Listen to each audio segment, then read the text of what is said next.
you, but I felt like a teenager. I kept trying to talk, and he kept trying to make out. I should have her problems. Was he good looking?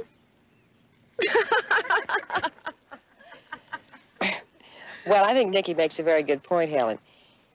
You were worried about your image and how you were supposed to feel, instead of how you really felt about him and what you wanted to do.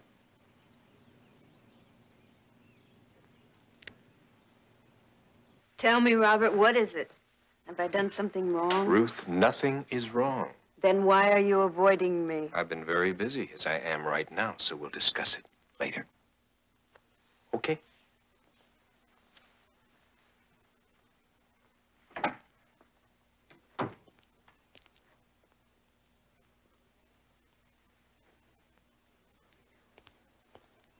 Aren't you a little early for your appointment, Mr. Lockman? I'll just chalk it up to the impatience of impending retirement. Tomorrow, after 30 years of practice, I'm closing my law office. Well, is Miss Blake available? No, but she asked that I speak with you. Ah, fine. Well, in phasing out 2 of my clients, I came across some discrepancies that I thought you could help clear up for me. Discrepancies? I don't understand. Madeline Howard and Helen Wrightson. Mm-hmm. I believe you handle their financial investments. Well, I give them advice, but Sylvia Blake, our director, is adamant that the women here at the center be captains of their own ships. Admirable woman, Miss Blake. But the financial statements that my clients receive from me will leave something to be desired. Oh? Well, I think you'll find that your clients are doing very well. Yes, until you look into their holdings. Now, in 4 separate stocks, both clients are listed as owners of duplicate numbered shares. Well, I'm sure you'll find that's nothing more than a clerical error. Well, I can understand duplication in 1 entry, but not 4. Now, you'll save me a lot of trouble if you just let me see the actual certificate so that I can confirm that my clients do own the shares that they paid for. Well, it's going to take me a little time to dig those up because the stock certificates are in a safety deposit box. All right, just have them by my office later today, yeah? It's important that I have everything wrapped up by tomorrow. Very well. Thank you.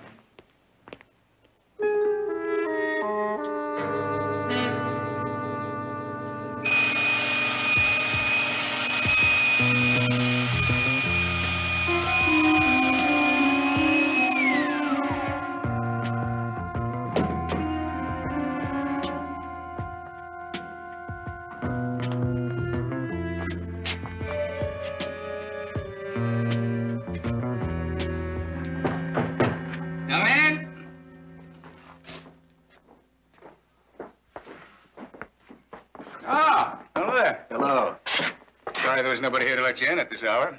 I'm Sylvia Blake, Mr. Lockman. Apologize for not being able to come down to your office this afternoon. Nice to meet you. Well, did you bring the securities? Oh, yes, right here. Okay. This should clear everything up. Let's have a look.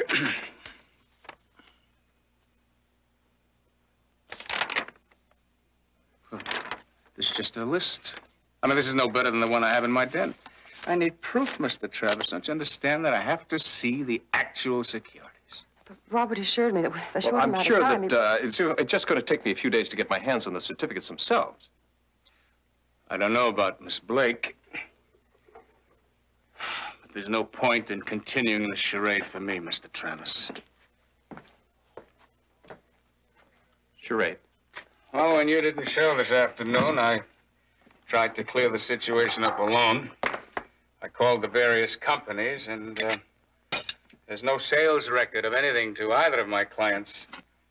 The only record is to a house account registered in your name and Miss Blake. Well, of course, but we only act as their nominees.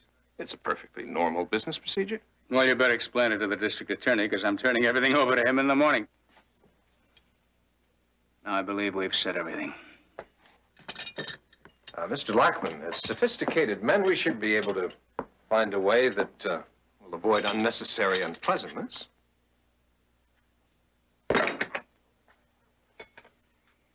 I mean, oversights happen, but we'd be willing to share the benefits that came with this particular mistake. Are you trying to bribe me? Just trying to find a mutually beneficial solution. I think you better leave. Both of you. Out.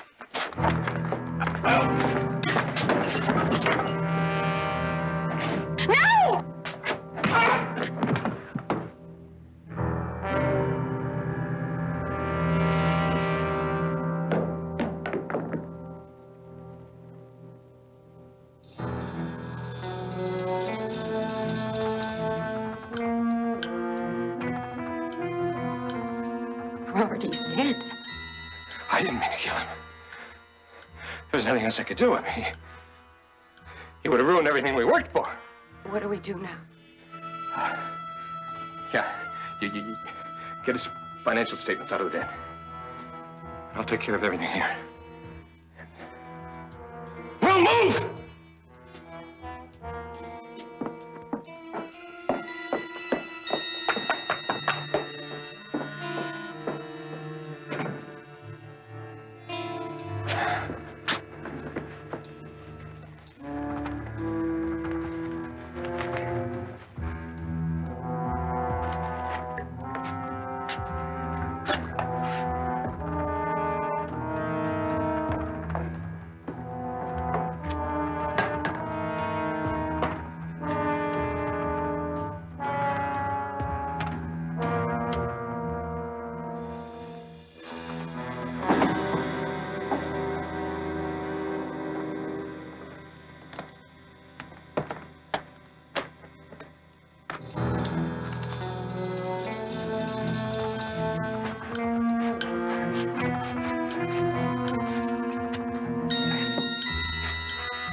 Did you find him? Yes.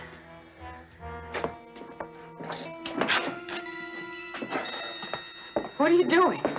Making it look like an accident. He was caulking the underside of the boat. One of the braces gave way, and it fell on him. Stand back.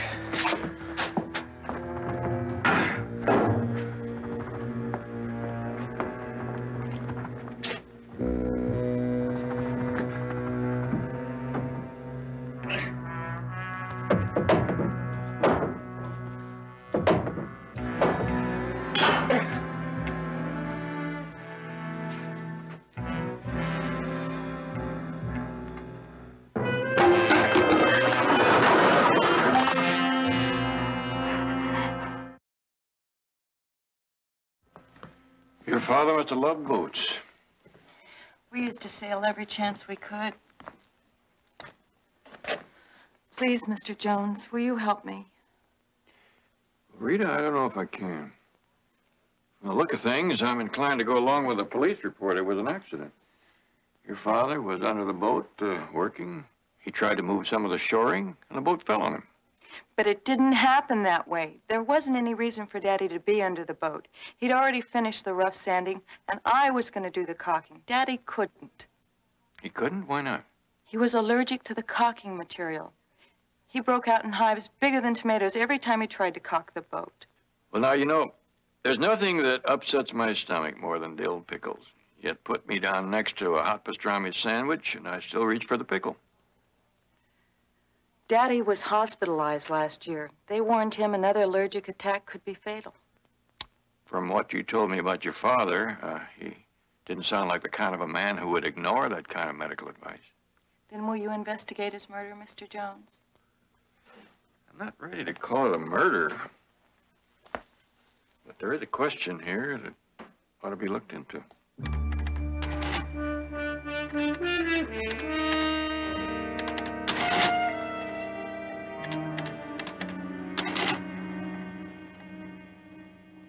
What's troubling you? Well, you know what's troubling me. But I told you not to worry. The police have listed Lockman's death as an accident. It's not just his death. It's what you and I've become. In the beginning, I had such big dreams for the center, and now... But you can still have them. It's just that you have to pay a big price for big dreams. Well, I'm not sure I want them if I have to steal them. It's not stealing when you take what's rightfully yours. You work miracles with these women. They could never pay what your service is truly worth. But if I could just believe that I really... You've got to. Come on. Look how far you've come. Remember when I found you, you were counseling housewives in that Valley Center for $100 a week? Yes, and I was doing what I wanted to do. With no life, no future. Let's face it, you needed management. Because fads come and go. I'm not a fad. Well, ideas, huh? Ideas change. And what's in 1 minute's out the next. Now, when that time comes, you're going to want to be financially independent if you're going to continue your work. Is that all you're really interested in, my work? No. No, it's you and you know it. I love you, Sylvia. And I love you. I need you so much. It's what you've always said. An emancipated woman is one who recognizes her needs and fulfills them. Same advice holds true for a man.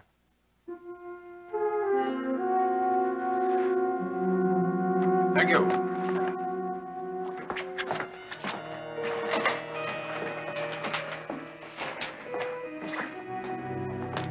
Who's that? I sent for the autopsy report on George Lockman. Did you find out anything at his office? Nothing of any help. No evidence of swelling in the upper respiratory tract. No edema. Normal level of histamines. Could you explain that? Yeah, that means that young Rita Lockman may be right. No elevation of the histamine level means there was no allergic reaction before he died. Well, then he couldn't have been caulking the boat. Not with oakum, he couldn't. I'll bet you 10 bushels to a peck that somebody put his body under that boat and tried to make it look like an accident. But Mr. Lockman had no enemies. He was well-liked, unquestionable integrity, dedicated. Who would want to see him dead? That's the question, all right. Did his secretary notice anything out of the ordinary the past week or two? No, but she let me borrow his appointment book, but everything looks all right. These names in here, are they just clients? Yes, all but one. Sylvia Blake. Sylvia Blake, she's the girl from the feminist movement? She's the woman from the Female Consciousness Center, Barnaby. What business did Lockman have with her? Well, the secretary didn't know, but she thought possibly one of his other clients, Madeline Howard, might know. After her divorce, she attended Sylvia Blake's center.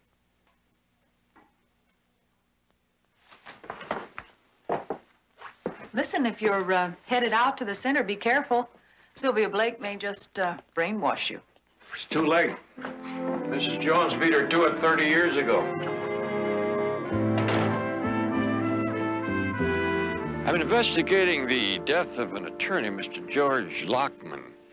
He had an appointment with you the afternoon before he died.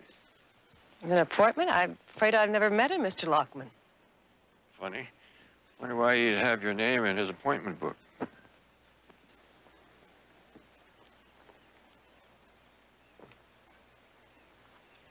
Sylvia, these need signing right away. Okay. Robert, this is Mr. Jones. He's a private investigator. How do you do? Mr. Travis is our controller here. Do you remember George Lockman having an appointment to see me?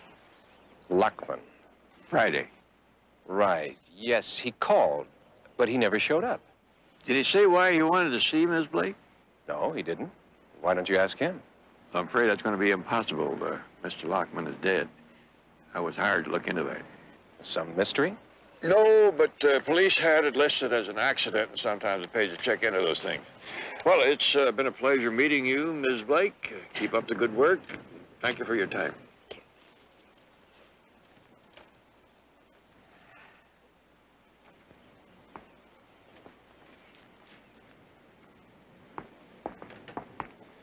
Robert, I waited for you until midnight last night. Yes. Well, I didn't say definitely that I'd come by. I've been very busy. I understand. I know what a strain you must be under. Else, why would you have told that detective you hadn't seen Mr. Lockman when you know he was here just last Friday? Oh, Robert, we do need each other, don't we? Yes. I suppose I have been neglecting you. But no more, Robert. Hmm?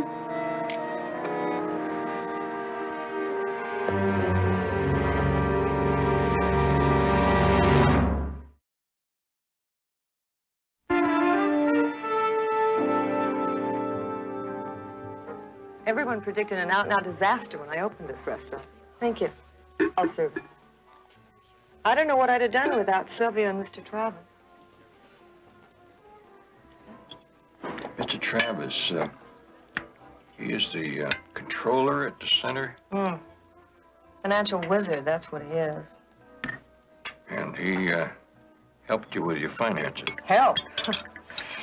I turned my entire divorce settlement over to him, and since then I've seen a 23% leap. You like it? Oh, good. 23%? Maybe I ought to consult with him myself. Well, you'd be smart if you did. I told my friend Helen about it, and her results are as good as mine. Helen, does she go to the center? Yeah, she still does. Helen Wrightwood. Did she also use the same attorney, Mr. Lockman? That's how I met him. On the day before he died, Mr. Lockman's appointment book had you down for lunch. Did he make it over here? Oh, we had a wonderful talk. He was so pleased about the way things were working out for me. Did he ask any questions about your investments, your relationship with Mr. Travis, Ms. Blake? Well, we talked about it, but, well, only in a general way. I'm sorry. I really wish I could have helped you more. Well, maybe you've helped more than you think. Oh? I never met your husband, but if he walked away from food like this, he's a very foolish man. You know, the truth is that he didn't. He still comes by here for dinner at least 3 times a week. I believe it. Thank you. Enjoy your lunch. Thank you. Bye. Ruth heard me lie to Jones. She saw Lockman the day he was here. I don't like it. I don't like this either.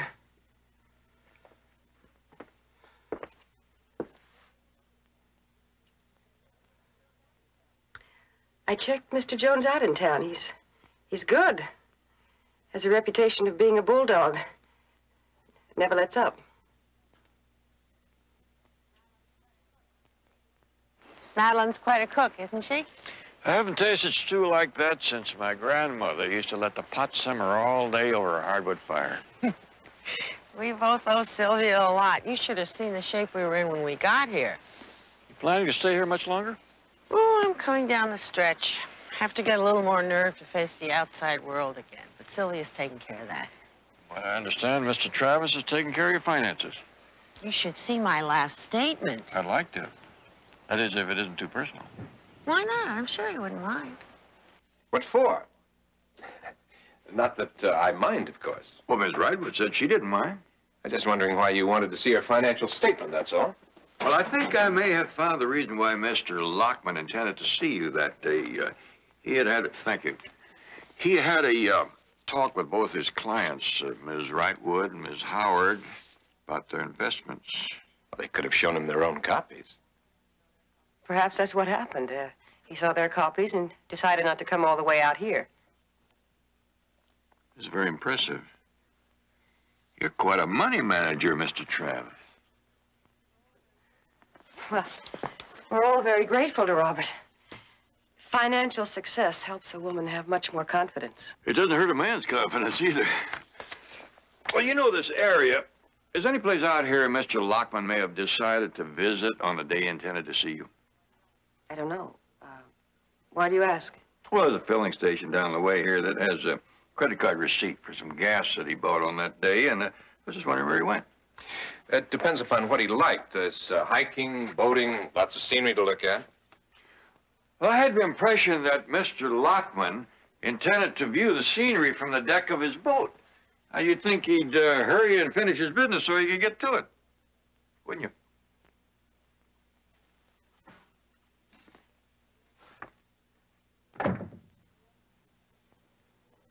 He knows. He knows nothing. And he won't.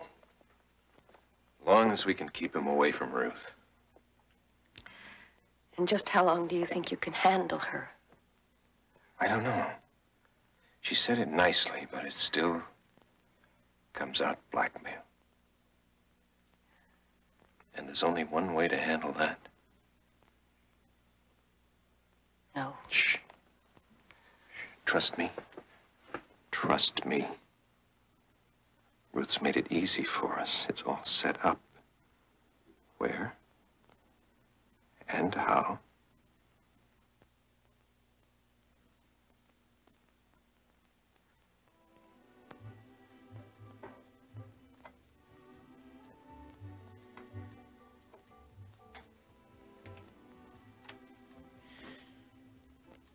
Oh, Robert, Robert. We'll have such a wonderful life together. As soon as we leave this place, just the two of us. I have plenty of money. We can travel. We can do the things we want to do. It'll be great. You'll see. Reality looks a lot different in daylight than it does by candlelight, my darling. Mine doesn't. Not as far as you're concerned. Do you know that's the only reason I stayed here so long? To be near you. You mean that? I never meant anything so much in my life. Well, I might believe you if you got me another drink. I'll get more ice.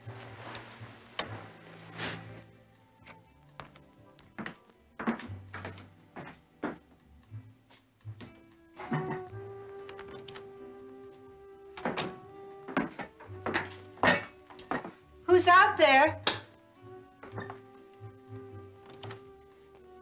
Sylvia, what are you doing here? Well, I just thought I'd stop by. Sylvia, you...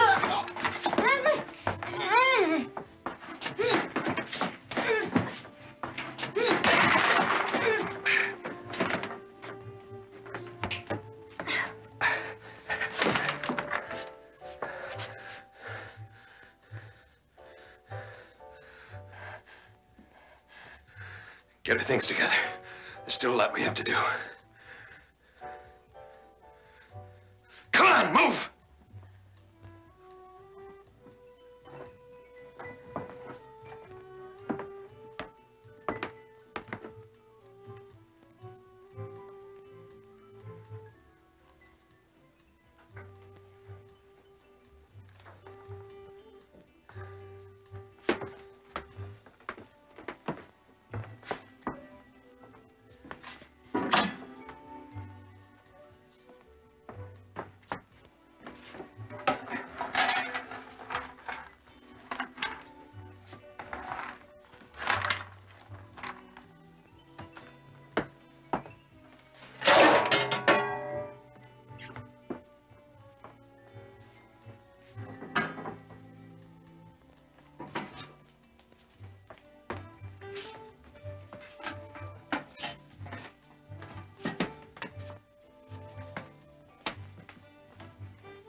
What's the matter? The killing. It's getting easier, isn't it? We did what we had to do, no more, no less. It's over now, so forget it. You bring the car around, then you help me finish up here. Come on!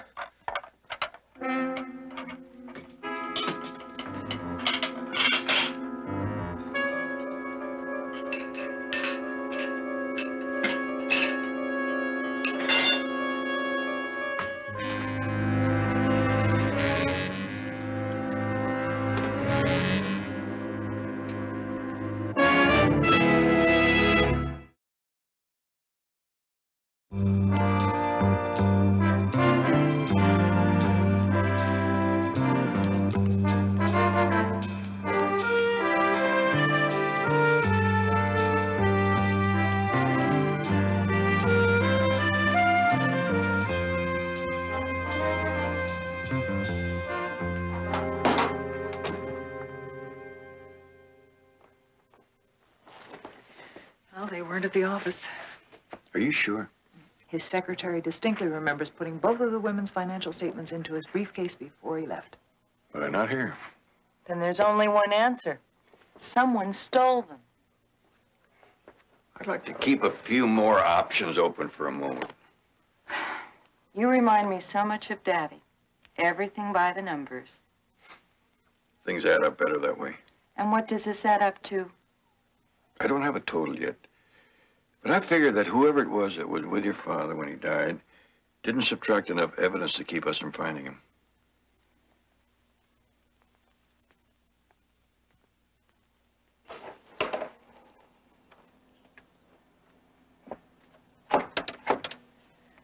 Barnaby, you sound as though you're convinced that Lockman was murdered. Well, I can't be positive, but I got a feeling there was something in those statements that sent Lockman out to Sylvia Blake's center.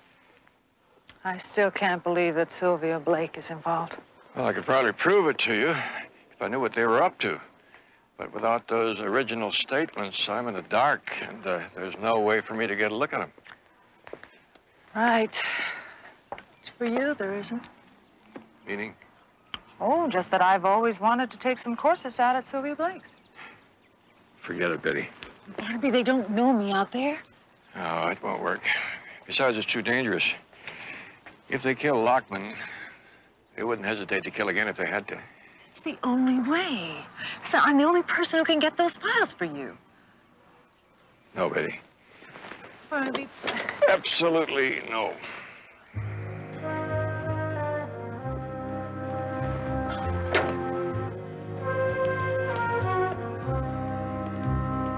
Yes, I know all about Miss Blake's work here. I read her book on a plane to Italy last month. You've been traveling.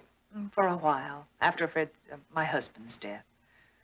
I thought if I could keep moving, I would stop thinking. But, who was it? I think it was Emerson, who said that he thought he could escape by traveling. The only problem was that he kept running into the same person when he got off the boat, himself. That can be good or bad, depending on how we feel about ourselves. Well, I suppose my self-esteem is not at an all-time high. The same could be said for my nerves. Oh, would you like some brandy to come? Oh, no, thank you. One drink and my defenses crumble. We'll save it for another time, then.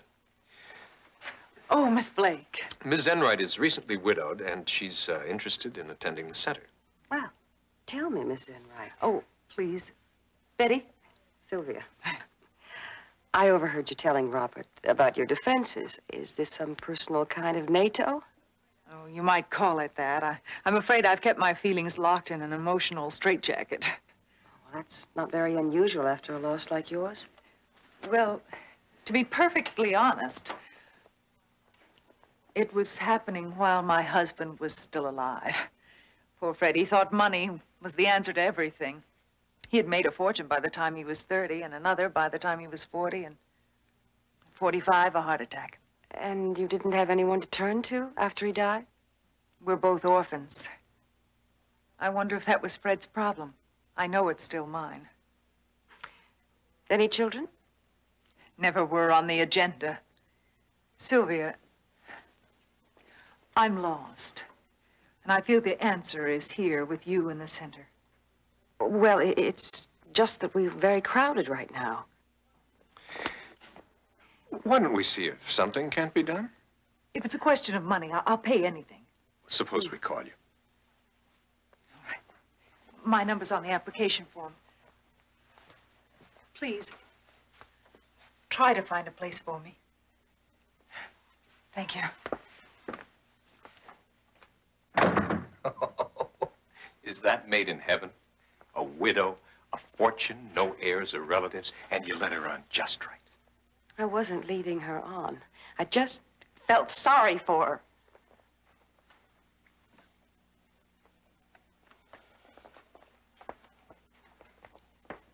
Bob, you said that we would get out just in time. Now, I know it. I can just feel it in my bones. Just as soon as we put the icing on the cake. What do you mean? Betty Enright, our last hurrah. And then we're through.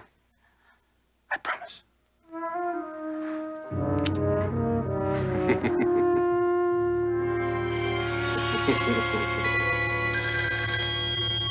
Don't! It's for me. On my private line? Hello? Yes, this is Betty Enright. Oh, that's wonderful. Oh, yes, right away. Thank you so much. Bye. Betty Enright? That's the name I'll be under at the center. Betty, I told you it was out of the question. If I were a man, you wouldn't be against it. It's too dangerous. Barnaby, for the first time, being a woman in your business is an advantage, and I intend to use it. No, what you mean is you don't intend to listen. You put it so well. Well, if you're determined, I guess I better start circulating your cover story in case they start checking your background. And what a background it is. I'll bet. I feel certain you're going to like it here, Betty. Oh, it is beautiful. There's a list of activities here on the table, Betty, and I would suggest that you sign up for all the sessions to start. Oh, I wouldn't miss a one. I'll see you later. Oh, Sylvia, excuse me. What do most of the women wear to the sessions? Always the #1 question. Whatever is in for you, Betty. In? In your mood. Well, we're just trying to get our thing together, not a wardrobe. I see. Okay. I'll see you later.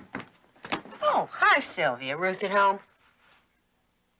No, she left last night. Left? Where'd she go? Oh, well, she promised to drop us a line just as soon as she got settled.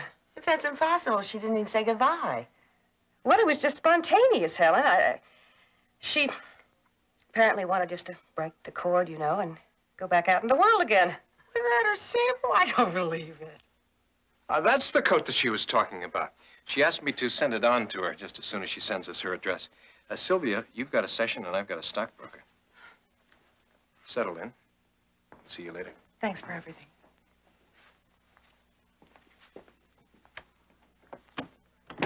Hi, I'm Helen Wrightwood. Can I give you a hand? Betty and Wright, I'd appreciate it. Thanks. Could you? Yeah.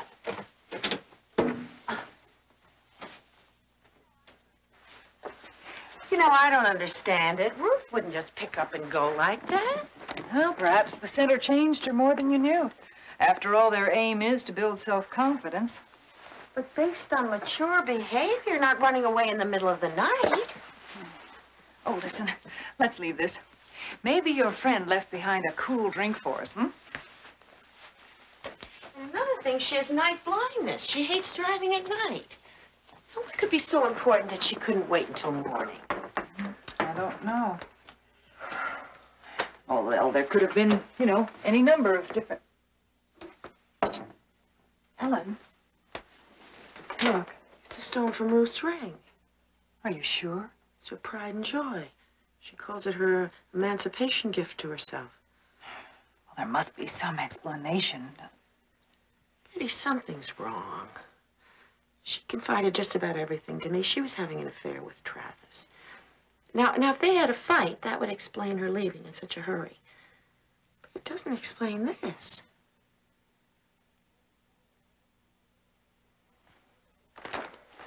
Where are you going?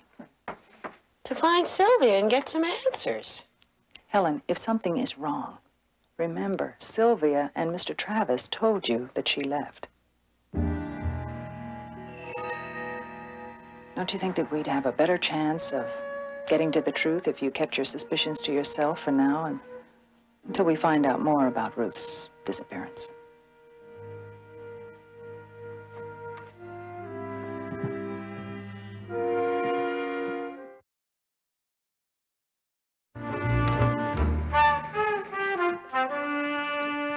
Happy?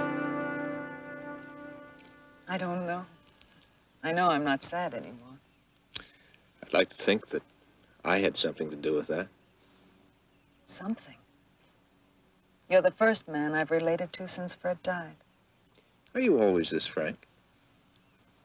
What do you mean? I mean, it's good. There are no facades. Sylvia feels Oh, that... I see. No, I'm really interested in what you feel.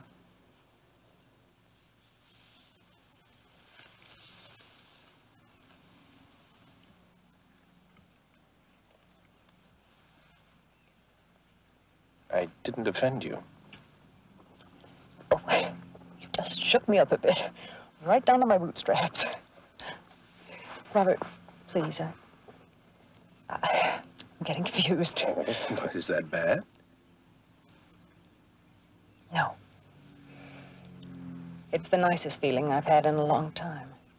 But? Well, what's wrong? Hmm? Well, if you'll just give me some time, I'll think of something.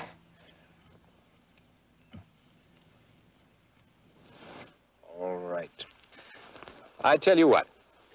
I'll give you until, say, 8 o'clock this evening. You could drop by my office. I should be finished by then. And I promise you, I'll not only have an answer to all your confusion, I'll even walk you back to your cabin. Date?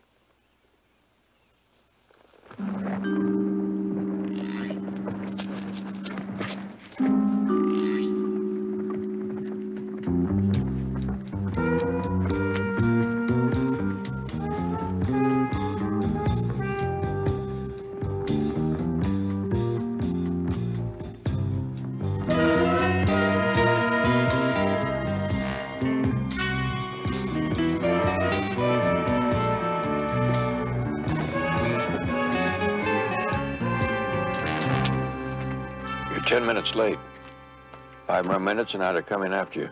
I'm sorry, Barnaby, but I'm afraid this goes a lot deeper than we thought. One of the women here, a Ruth Granger, has disappeared. Or at least so a friend of hers thinks. What made a friend suspicious?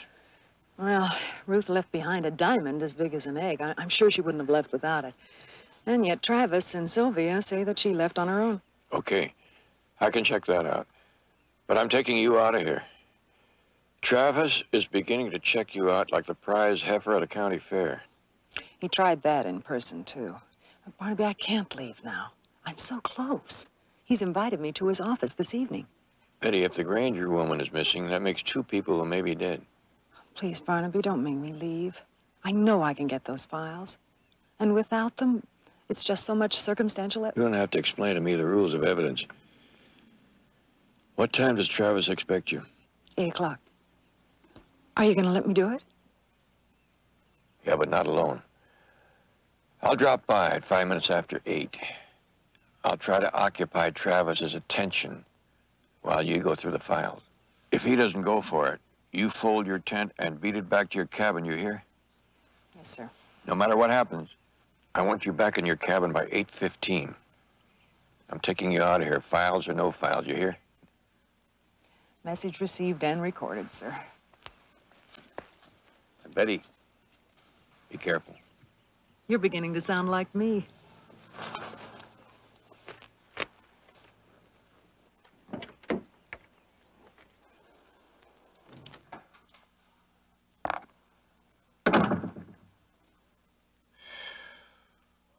Betty, you look wonderful. Here I thought investment counselors were only interested in numbers.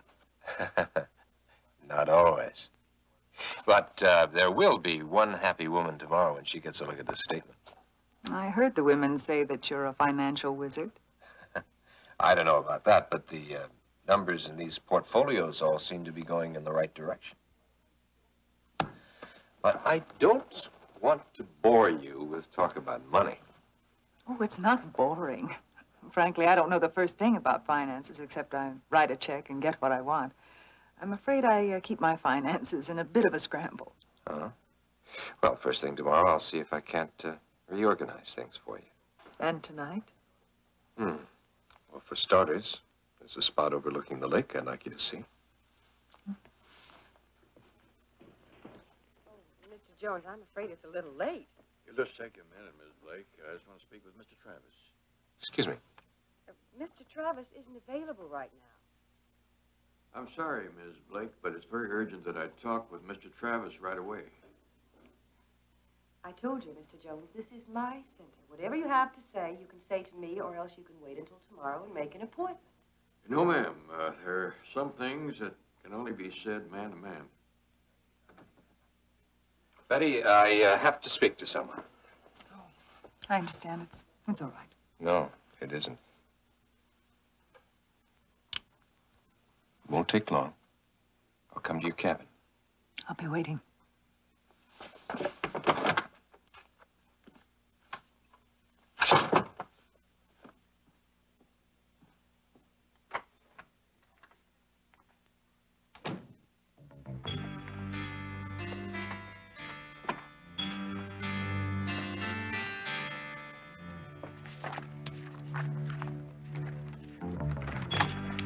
You see, when one man apologizes to another, I feel he should do it face to face. Well, if there's any apology owed, I think it's owed to me. Well, I'm sorry, Ms. Blake, but Mr. Travis being a man, I'm sure he understands how I feel. I might understand a little better if you got on with it, Mr. Jones. Well, I must confess that when I first came out here, I thought you two were lying to me. Lying? About what? About Mr. Lockman's failing to keep an appointment with you. Matter of fact, I thought you might have even gone out to his place and maybe even killed him. How absurd.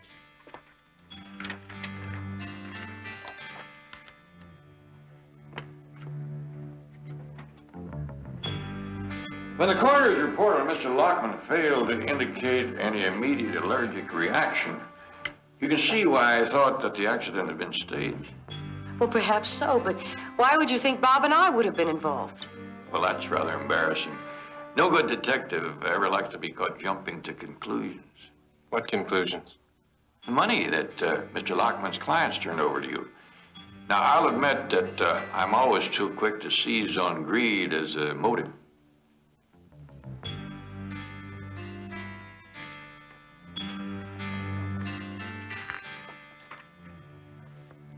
You said yourself, check with the ladies, and I'll swear that no man ever got a finer recommendation than you did from Ms. Howard and Ms. Wrightwood. I'm glad to hear that. Well, you'll probably also be glad to hear that I've just about wound up my investigation. I won't be troubling you anymore, just as soon as I have an interview with Miss Granger. What does she have to do with Mr. Lockman? Well, I won't know that until I talk to her. Ruth Granger's given up her residence here at the center. I doubt that we can be of much help to you there. Oh.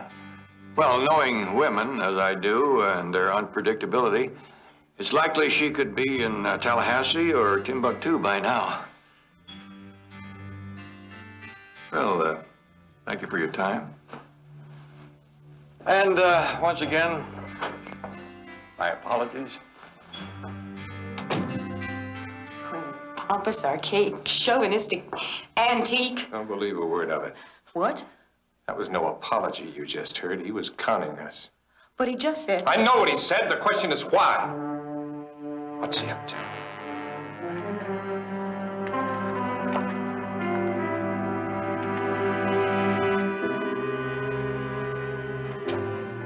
Come on.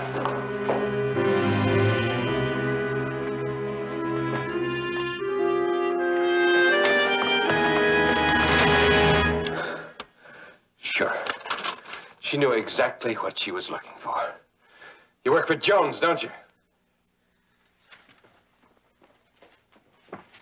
What are we gonna do? Exactly what I said. We finish with Ms. Enright here, or whatever her name is, and then we leave. But, Bob, Jones must know that she's here. Of course he does. It will do you no good to kill me, you know. Barnaby already knows that you killed George Lockman, and that Ruth Granger didn't leave here of her own free will. Please, let's just give it up now. No. If Jones had proof, he'd have gone to the place long ago. We could be long gone from here before he comes back for her. Okay, let's go. And just remember, I won't need much excuse to use this. Hold it, Travis. It's all over. It is for her if you make another move. Miss Blake, tell him to let her go. I've already contacted the police. There's no chance for you to get away. Travis. Benny!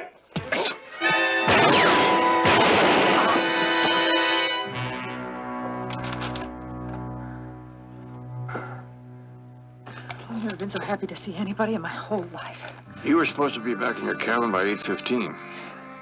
I guess I got carried away being a spy. Now, Harry couldn't have done better.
Barnaby Jones, starring Buddy Epson. Also starring Lee Merriweather, with guest stars Penny Fuller,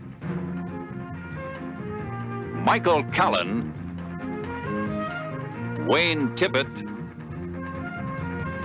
Jonathan Lippy. Tonight's episode, Poisoned Pigeon.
Well, let's eat, drink, and be merry, for tomorrow we score. You sure Archer's got that check? He's going to cash it first thing in the morning. You have a lunch date at 12:30, his private club. You know, for $200,000 cash, I'd meet him top Mount Everest. Oh, no. Remember, Article 1 of our business agreement. Okay, let's drink to the copper shortage. Long may it last. To my retirement, may it last forever. Hi, Della. You know, you're breaking up the hottest team going. Sorry, Tim. We agreed. When I got my half of the money, it's arrivederci. Yeah. What are you going to do to yourself when you get bored traveling? Something old-fashioned, like find the right man, get settled down, and become an unliberated woman. A very heartwarming story. Jim, what are you doing here? I followed you here from the restaurant. Well, surely you don't think we are... I know what you are. Con artists. I've been listening. Oh, look, I don't know what you heard, but, Why, Della? I thought we had something very special going together. How could you do this to me? Jim, I can explain. Explain what? How you kept me from meeting your boss so you could turn me over to your crook friend here? Who happened to sell me $250,000 worth of non-existent copper? Now, wait a minute. Who said that the copper was non-existent? I may have been a fool, Darnell, but not any longer. Well, here is $200,000 of my company's money that you're not getting your hands on.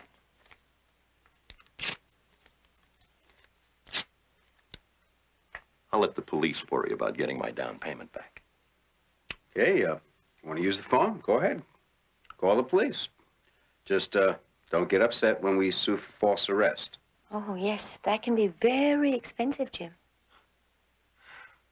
I have to admit, you two pull a good bluff, but not good enough. Well, just, trying to save you money and embarrassment, friend. I can handle it. What is your wife going to say when she reads those lurid headlines about you and me, darling?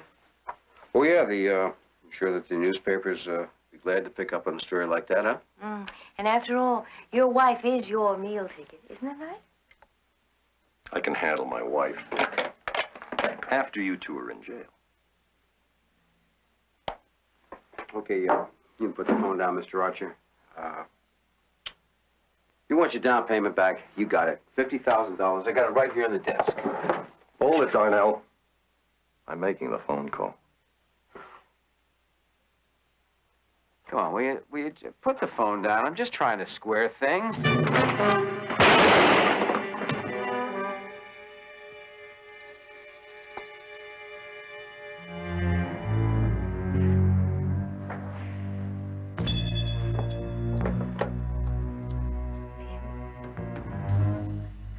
He's dead.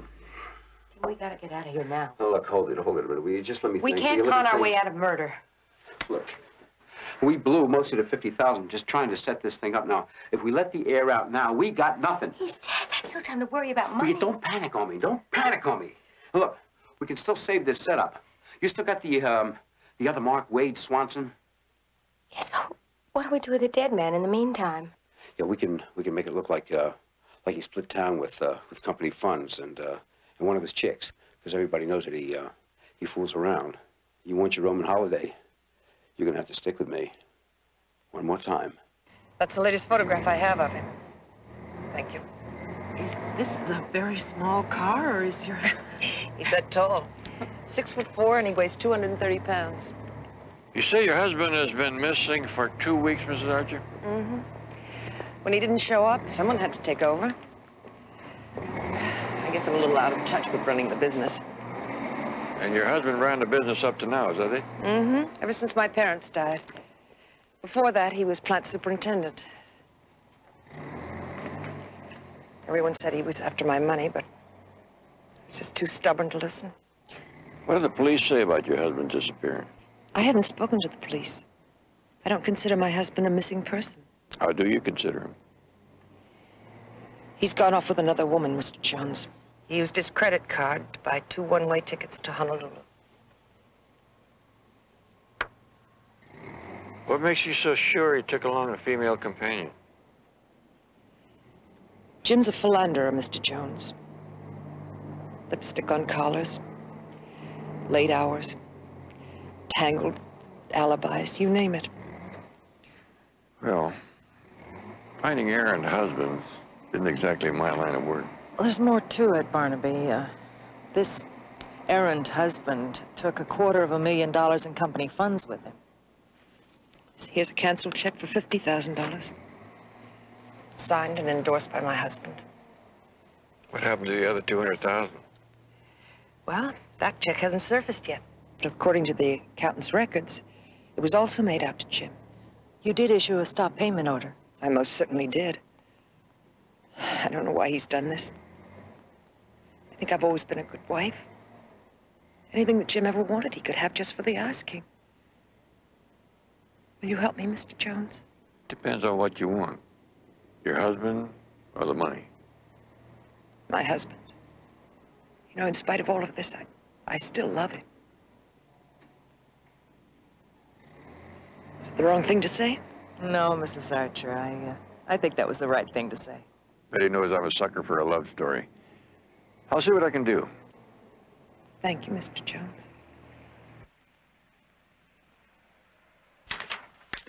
Good morning, Sue. Oh, hi, Mr. Swanson. Good morning, lovely lady. Afraid you won't think so when you hear what's happened. Now, don't tell me I've missed Mr. Matthews again. He had a panic call and had to rush out. I don't think he'll be back today. I tried to reach you at your office, but you'd already left. I'm really sorry. I wish there was some way I could help. Well, unless you've got a shipment of copper hidden on your person, I'm afraid that's impossible. Excuse me. Mr. Matthews' office. Oh, hi, Pam.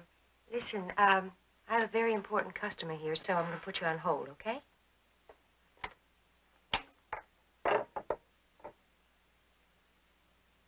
I probably shouldn't be telling you this, but I don't want to see you get hurt. It's my company that's hurting, Della. Bad. Our copper inventories are completely gone. You've got a life preserver, toss it. Well, Mr. Matthews was outbid on that copper shipment I was telling you about. You mean he's not going to get it after all? I'm sorry. And he's as disappointed as you are. Well, who outbid him? I don't know why. If it was another broker, maybe I could buy from him. Is there any way you could find out? I could try. Where can I reach you? I have a meeting in San Diego all afternoon, but I'll be back for dinner. How about meeting me at the Shapier around 8? Oh, now, you don't have to wine and dine me, not after all those lunches. Now, look, back home in Nebraska, the customer is always right. Okay, customer. The Shapier at 8. Della, you get that copper for me, and I might even marry you. Oh, be careful. Some girls keep trousseaux in their desks for just such occasions.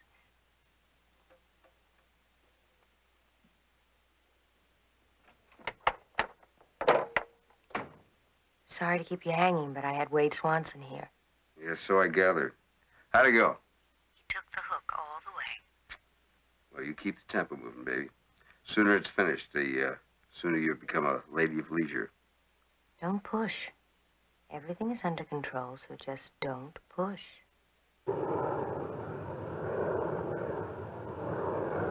Nice little gadget, the computer.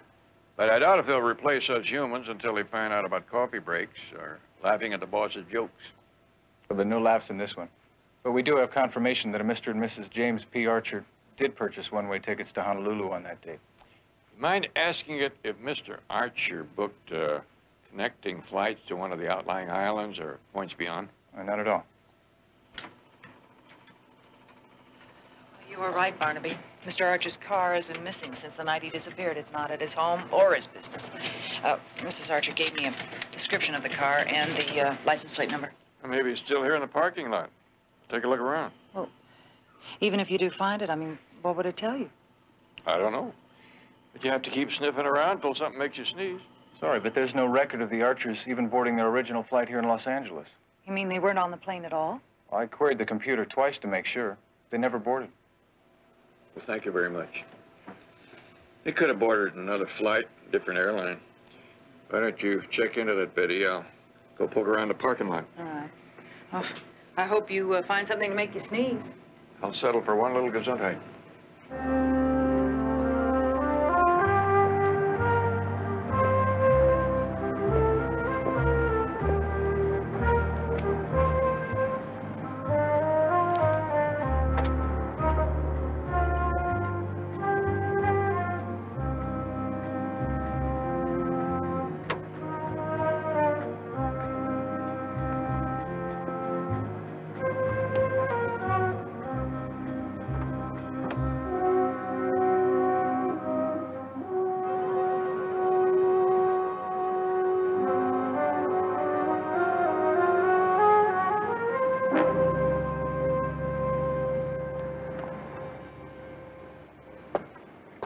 How'd you do with the computer?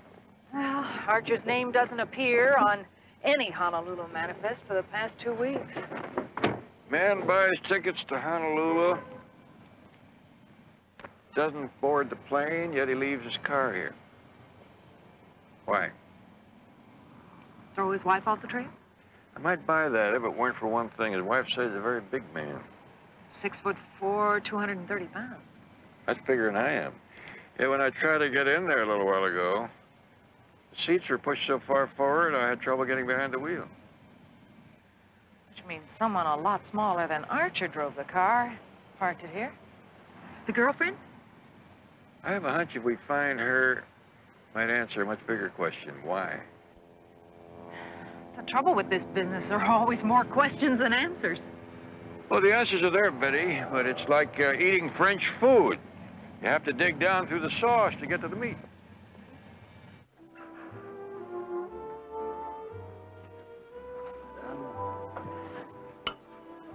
I have just inhaled 500 calories. Oh, you have made this a perfectly wonderful evening. Wade? I was just about to say the same about you. I can't remember when I met a more beautiful, intelligent, totally charming woman. Oh, you're embarrassing me. Will there be something else, monsieur? Not for now, thanks.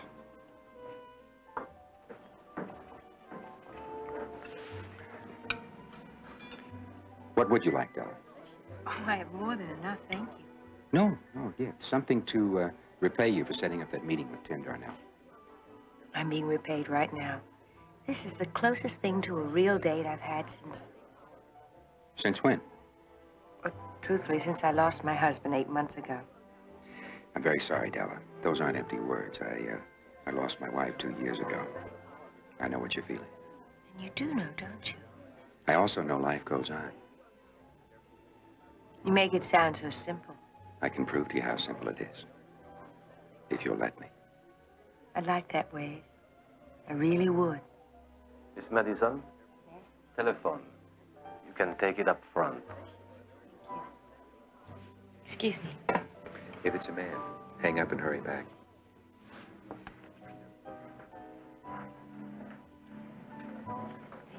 Thank you. Hello? Hello? Long time, Della. Happy to see me? Well, Charlie, what are you doing here? Oh, I got the word that you and Tim were in town, so I dropped in on your favorite hairdresser. Mr. Eric? You should be more careful. Broads tell your hairdressers everything. Okay, so you found me. Yeah, but I haven't found that 25 grand you two owe me. Remember that stock scam we pulled in Frisco? We'll talk to Tim. He handles the money. I plan to. Just as soon as you tell me where I can find him. Well, that may take some time. No time. I want to meet with him tomorrow. All right, I'll call him when I get home tonight. Good. I'll call you around midnight.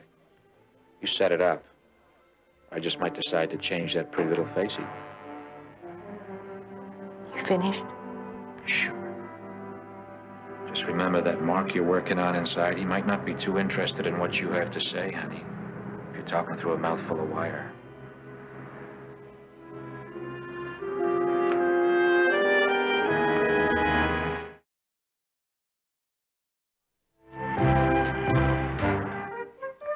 Well, I'm forced to agree with you, Barnaby. Look at the 2 R's in his last name. You notice how he made them on the check, then here on the credit card receipt. They're not the same. And there's also the slant of the H. Well, coming from the best man I know on curlicues, scribblings, and scrawlings, that's good enough for me. That's an excellent forgery. Whoever signed that credit card was not James Archer. The signature on the check is genuine. Yeah, undoubtedly, but we have to find out now is who paid for the airline tickets. Well, thank you very much, Dave. That's one I owe you. Anytime, Barnaby. Mr. Darnell? Yes, yes.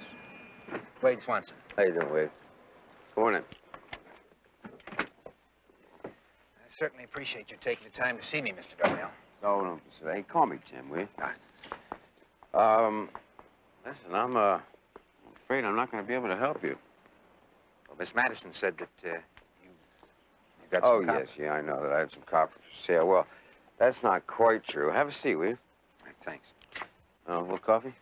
Yeah, please. See, my half of the deal has been committed for some time. My partner was one who was looking for a buyer. Unfortunately, between the time that I called Miss Madison, well, he made the sale. And, gee, I'm sorry. I guess you made the trip for nothing, huh? Mr. Darnell, Tim, suppose I were in a position to top whatever price you've been offered. Well, look, I'd really like to help you, but would you excuse me for a minute? Yeah, sure. Hello. Yeah, Lloyd. What is it? What? Listen, I hope you're kidding, because I'm not laughing. I hope my timing was right. Is Wade there? Yeah, you'd better believe it, Lloyd. He must be hanging on your every word, so go ahead, do your number. Well, that's tough, Lloyd. That's really tough. I mean, I get a chance to double our money, and you're welching on me. And that's exactly how I mean it. You believe it. Summa cum laude in economics. He blows a $250,000 opportunity for me because he goes out and overextends himself buying stocks on margin. The opportunity. That's the copper shipment you were talking about? As a matter of fact, it was.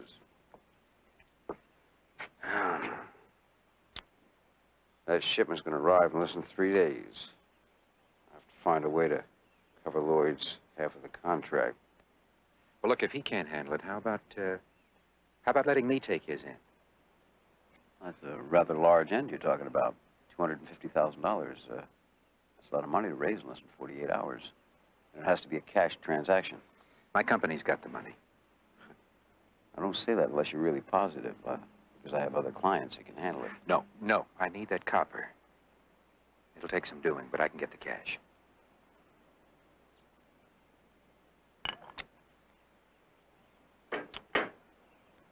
All right.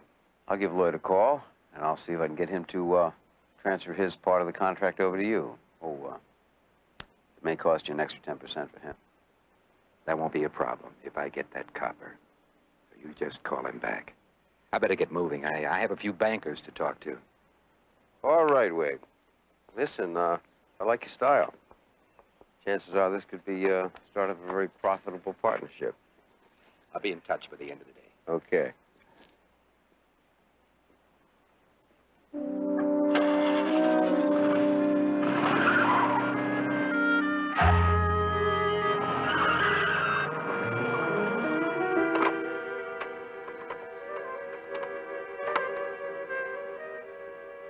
Nice scam you got going.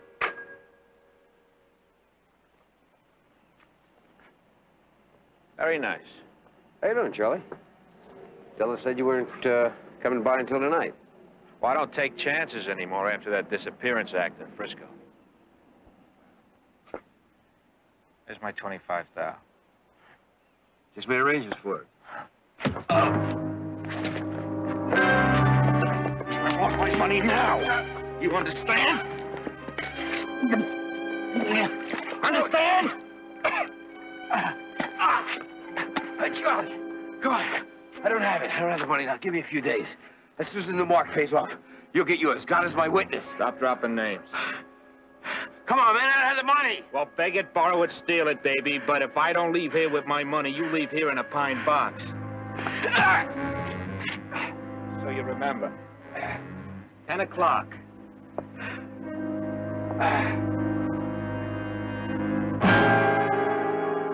Very interesting, Mr. Farrow. She'll never hang in the Louvre, but I do make a comfortable living at it. You can relax, Jenny.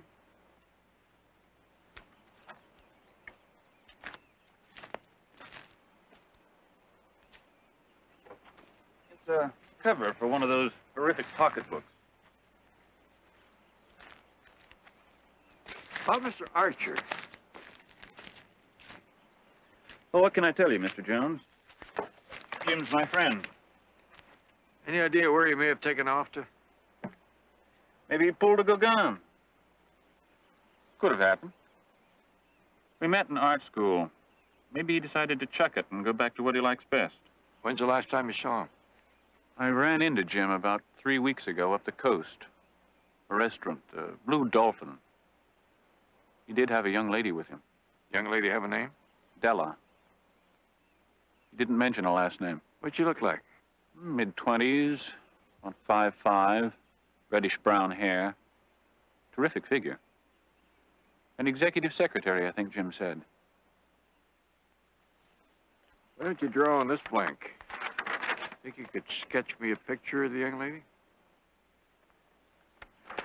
Well, if I can't, Mr. Jones, I've been taking money under false pretenses for a number of years. Her name's Della Madison. She's a Gershwin freak. Most chicks her age never heard of Gershwin. There you are. Thanks. When's the last time you saw her in here? 2 weeks, 2 days, 22 hours ago. You have quite a memory. That's quite a chick. Sounds like she, what's the expression, turned you on. That's the expression. One look at her and it's fly me to the moon time. Looking for a friend of hers, James Archer. Ever seen him before? 2 weeks, 2 days, 22 hours ago. They always came in together. Once, just once, I wish he would have come in alone. You figured on, making a play for her? Not with that dude around.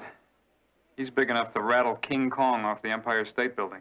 You impress me as being resourceful enough to work around an obstacle like that. Well, I did get to her front door once, but my resources ran out.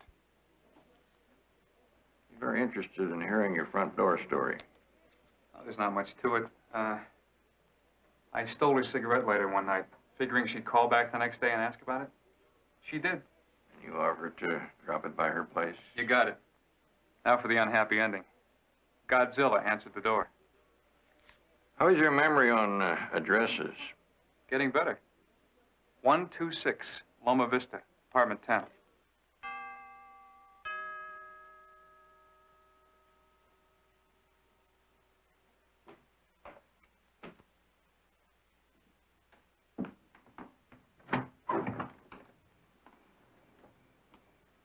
Hi, Charlie. Come on in. you, honey.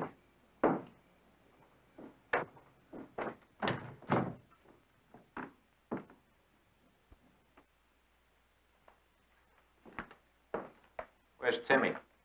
Out getting your money. He'll be back in a little while. You want a drink? Yeah, why not? Scotch rocks. I hear you roughed up Tim a little bit. Shame on you. Well, you know, Timmy's like that stubborn mule in the old joke. You gotta get his attention first. I know exactly what you mean. I mean, you're having a little trouble with Tim yourself? I have a large feeling our partnership is about to go that-a-way. Well, I think if anything happens, maybe we'll get together again, huh? You're sweet, Charlie. You really are.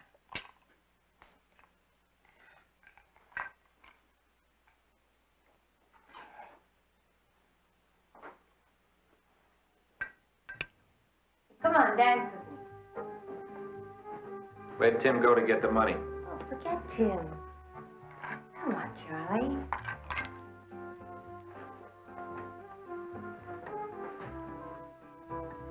Hey, you're pretty good.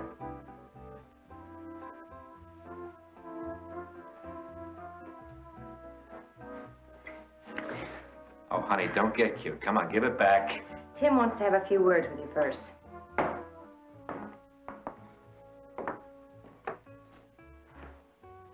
And I want you to stand there, and I want you to listen to me, Charlie. I tried to get your money, no dice. I want you to back off and wait until our mark comes through. He's telling the truth, Charlie. Just give us till tomorrow. You double-talking little creep. You gutless punk.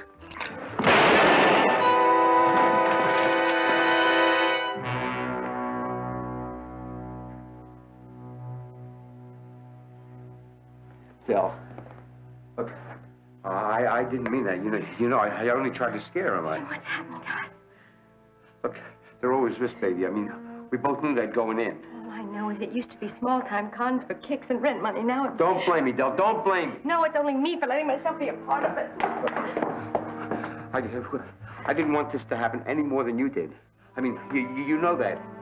I mean, it was his fault. I mean, brought it on himself, Charlie did. Look, honey, there's only one way we can get out of this. We got to get money. Just hang in with me, will you? Because there's only one way I know to get it. Hang in, please, just a little while longer.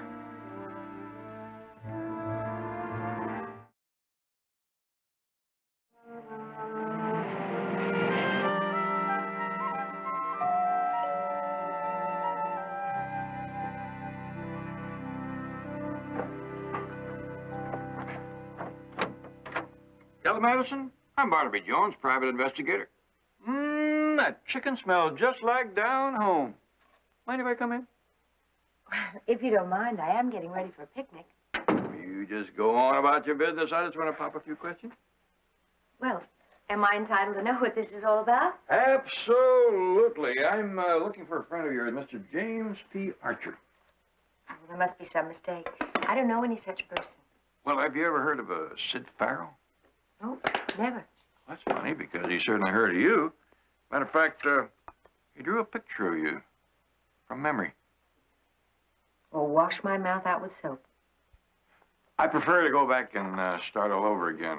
Mr. Farrell said that he saw you and Mr. Archer in a place called the Blue Dolphin Restaurant a little over 3 weeks ago. Mr. Jones, Jim is a married man. I don't want to cause him any trouble. Well, now, down home, we have a saying that truth and oil have a way of coming to the surface. I think you'd avoid a lot of trouble by staying on the surface right from the start. I have nothing to hide, if that's what you mean. Well, fine. Then you don't mind telling me the last time you saw Mr. Archer. The same night we ran into Mr. Farrell. Well, now, let's start again.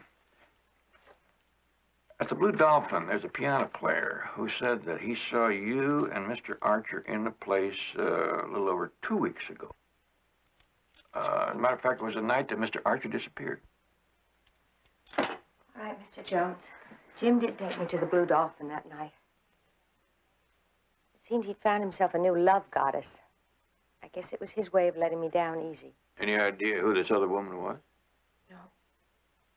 I guess it was serious because She got him to leave his wife, which is something I couldn't accomplish. And you figure that this is the reason Mr. Archer sort of dropped out of sight? You have no idea what that did to me, Mr. Jones. Having him, just losing him so quickly like that, I thought he loved me. I would have taken him on any terms. I feel like such a fool. Sometimes it's harder to fall out of love than to fall in. Why don't we talk later when you feel better? Thank you.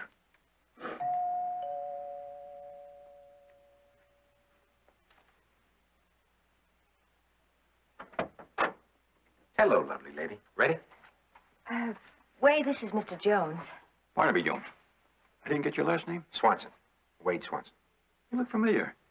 Are you in the sporting goods business? The components, WS Electronics. Oh, must have been mistaken. Well, have a nice picnic, you two. What was that all about? Nothing, Wade. Nothing to worry about.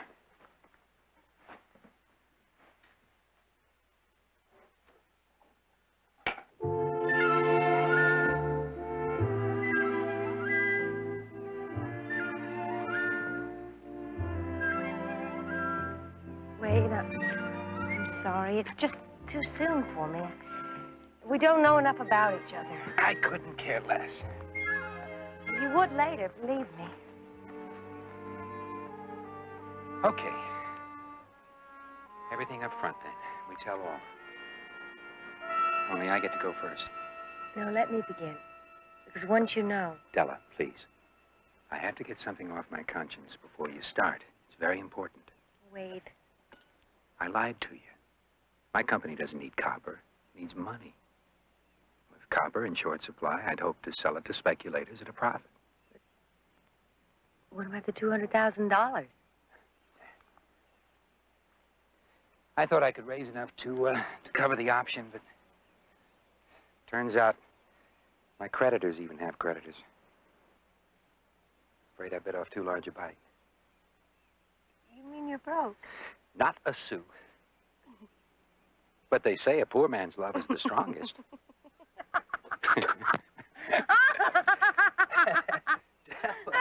Della, a confession isn't meant to be funny. But it is the funniest thing I have ever heard.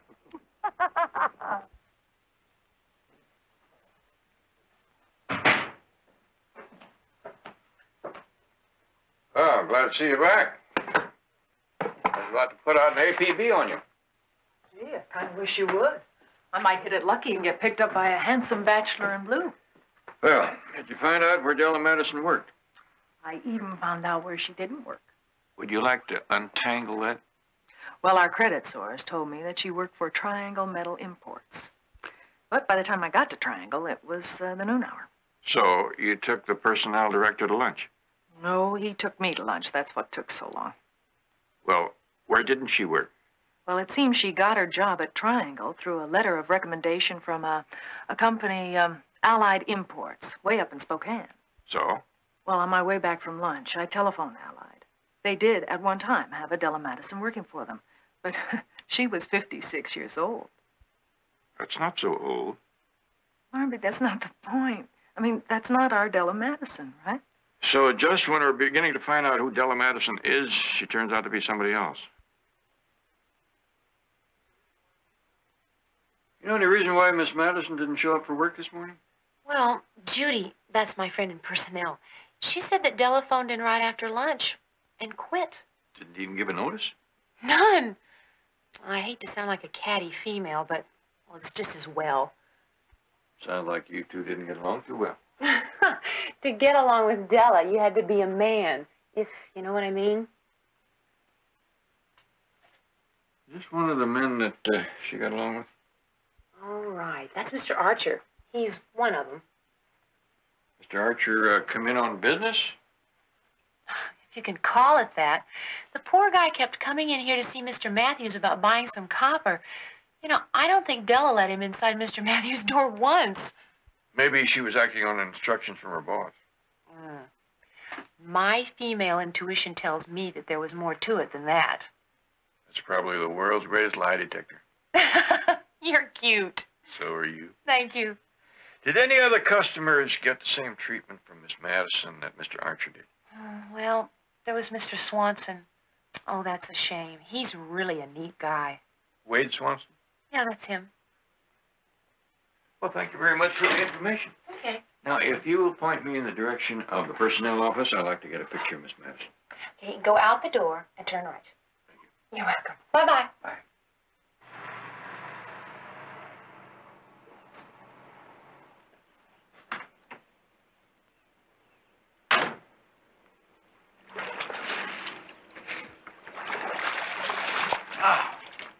What's the matter, Del? You sound a little bit panicky on the phone.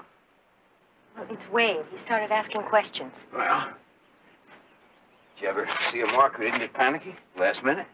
That's your job. You gotta calm him down. Well, I've tried, but he's suspicious about something. Maybe you should call him and cancel. Oh, no way, no way. We're too close. Tim, Wade is nobody's fool. Look, will you just calm down? I mean, you're starting to lose your cool. Look, it's not that simple. Before Wade puts up his money, he's going to insist that he see the color of yours. You see, it's impossible. There's no way we can come up with that kind of money. He's got his $250,000? In cash. And he demands to see your money before he hands his over. Okay. Just have to get it, that's all. Well, where?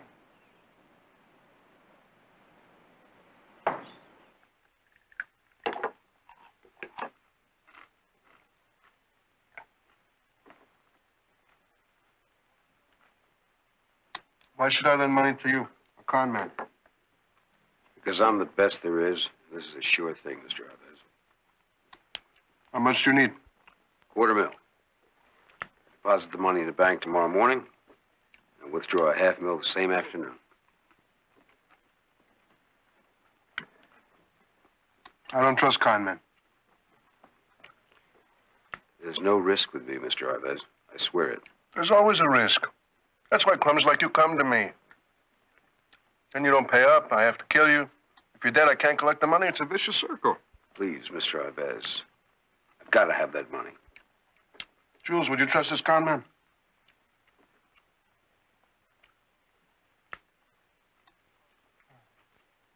It'll cost you 10%. It's $25,000 for just a few hours. The normal charge is 10% a week. That's right. But you don't come here if you got someplace else to go. Okay. When do I pick it up? You don't. I deliver it to you 10 tomorrow morning. Marius, give the con man something to write with so he can leave his address.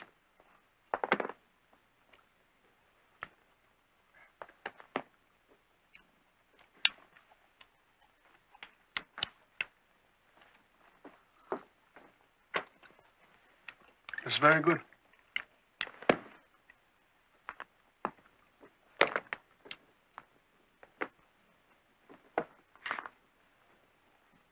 Thank you, Mr. Alves. Con man, just so you should know, I'm a very ecology-minded citizen.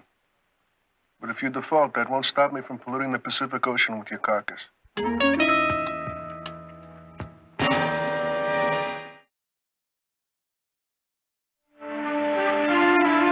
Okay.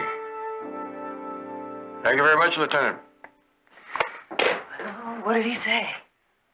Well, he told me to tell you that curiosity is the reason that window shades were invented. Come on, Barnaby. Did he get a make from Della's personnel photo? He did. Her real name is Olivia Kearney. A bunco artist, has done a short time in Denver and Spokane. Nice, slick M.O. She sets up the pigeons and her partner clips their wings. Who's her partner? Well, if it's the same one she's been using, it's a fella named Tim Darnell. Bunco and fair to middling forger.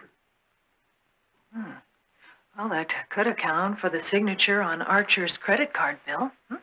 It counts for more than that, Betty. All the arrows point the same way. Apparently, she set up Archer and something went wrong. What, do you think she and her partner got rid of Archer and then made it look as though he took off for Hawaii? That's my guess. And it's also my guess that Swanson is about to fall for the same gambit. I don't understand is why she quit her job. Gyp and Gypsy are part of all con artists, Betty. They pick a town clean and then they move on. And you think Della's about to move on? Yes, but not before they separate Swanson from his money. Now, I want you to hightail it out to his factory. Try to raise somebody. Here's the address. I'll check his home.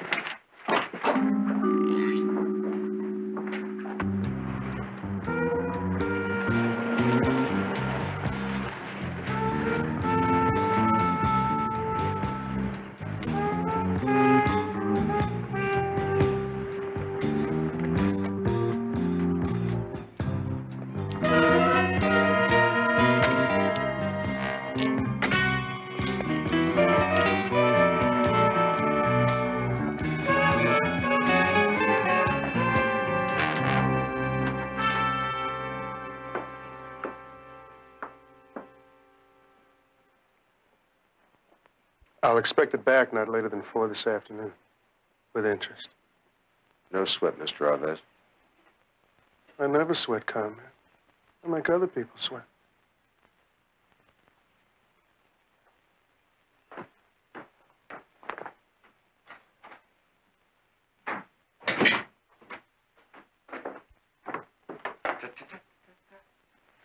Got it, didn't I? You thought I wasn't going to get it, huh?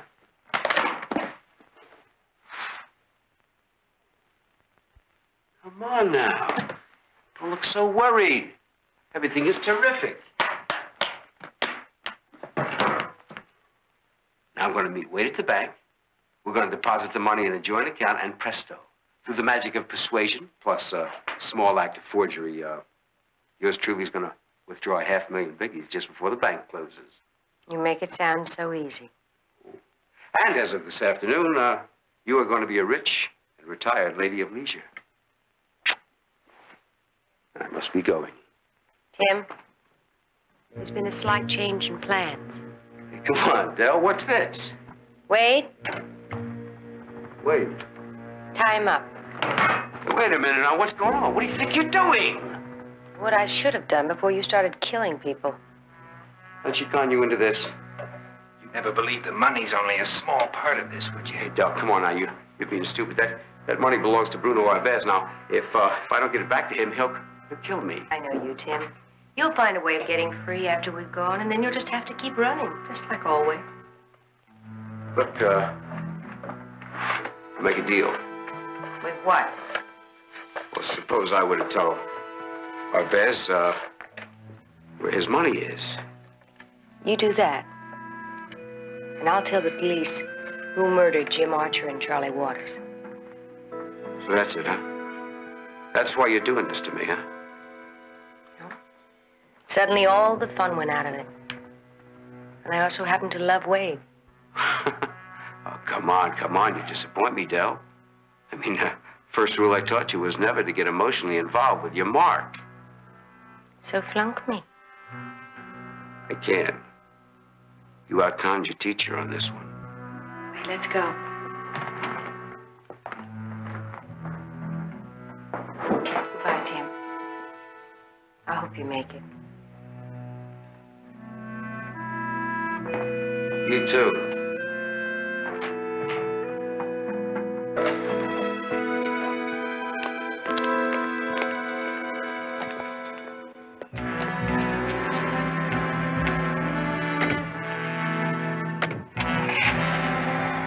Already I don't like it.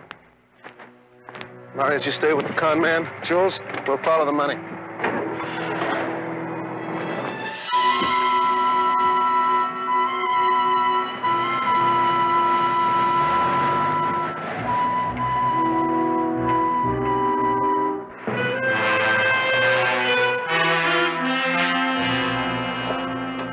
Any luck?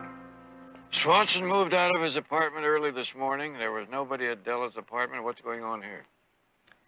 Well, WS Electronics is defunct. The employees were terminated yesterday, and the creditors are taking over this morning. Are they repossessing everything? Right down to the light bulbs. Swanson's files are still in there.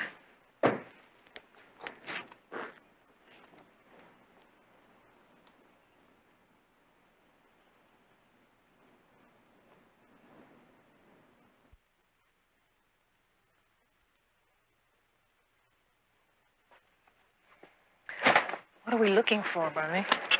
One of those books the secretaries use to log in and out phone traffic.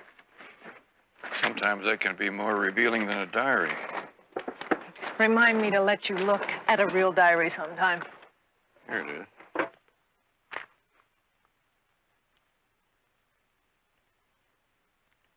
How many calls yesterday? Looks like they're all bill collectors. Except late in the afternoon, Swanson called Sunburst Air Charter Service. Call him, Betty.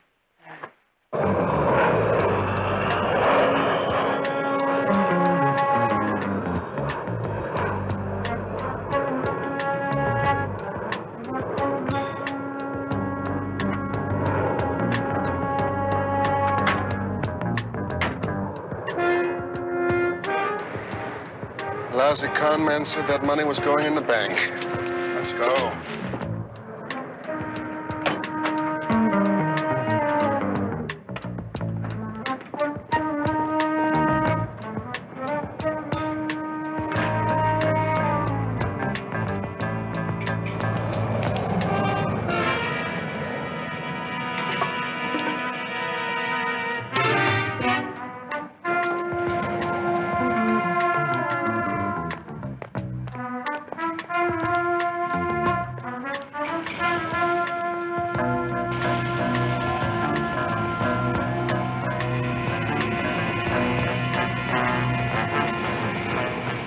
All right, hold it.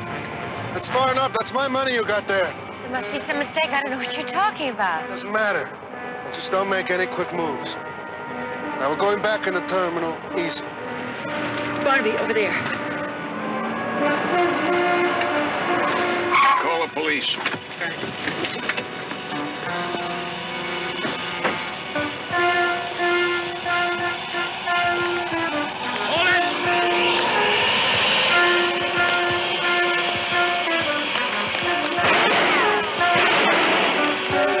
Don't shoot! Keep them company.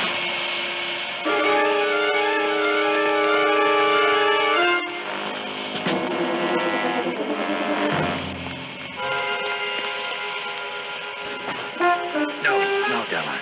It's all over. Wait, I won't go back to jail. I can't. Della, we can do whatever we have to. I love you, Della. Wait, you know. Look, we've got something now. Let's don't lose it. Throw out the gun!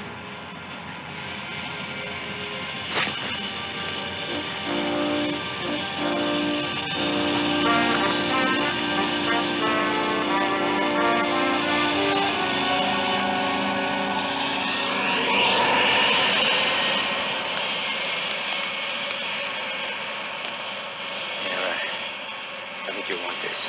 We don't need it anymore.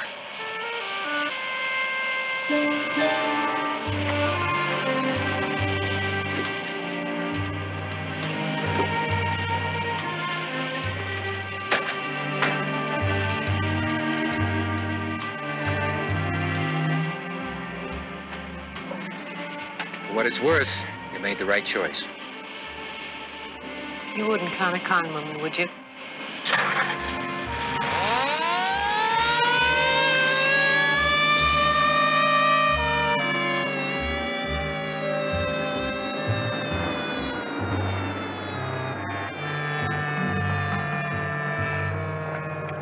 Well, I just spoke to Lieutenant Biddle. Did he pick up Darnell and Arvez man? Mm-hmm. They're both in custody. He's also dispatched a crew out to Lake Hempstead to drag for the two bodies. Now comes the tough part, to tell Mrs. Archer. I'm afraid she's going to take it pretty hard.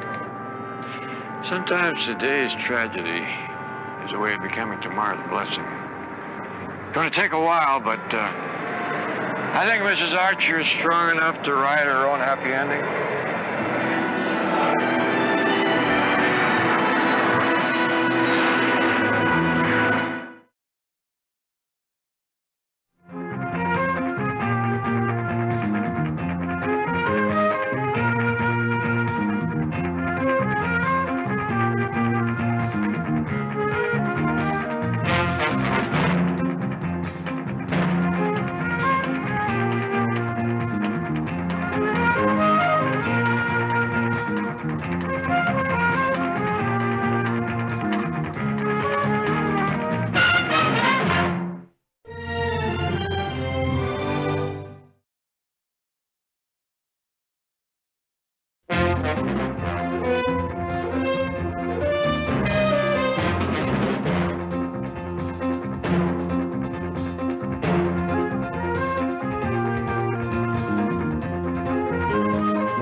Barnaby Joan, starring Buddy Ebsen.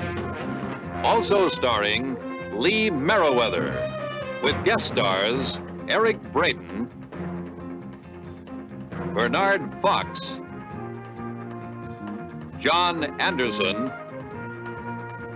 Karen Carlson, Harvey Jason. Tonight's episode, Jeopardy for Two.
Come on, Hanson, let's play.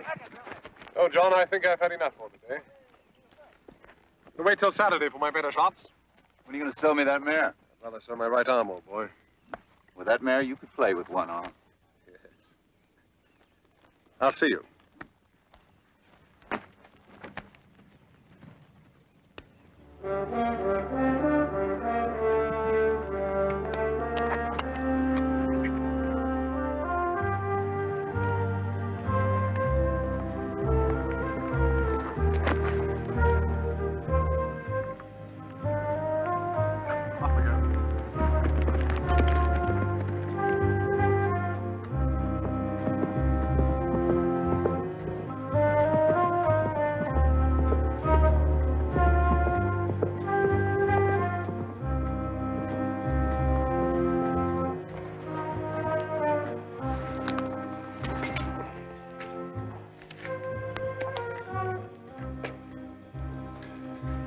All right, here we go. In she goes. That's a good girl. So, Ernst, nach all diesen Jahren. Mein Gott, Jan, bist du blass und dünn geworden.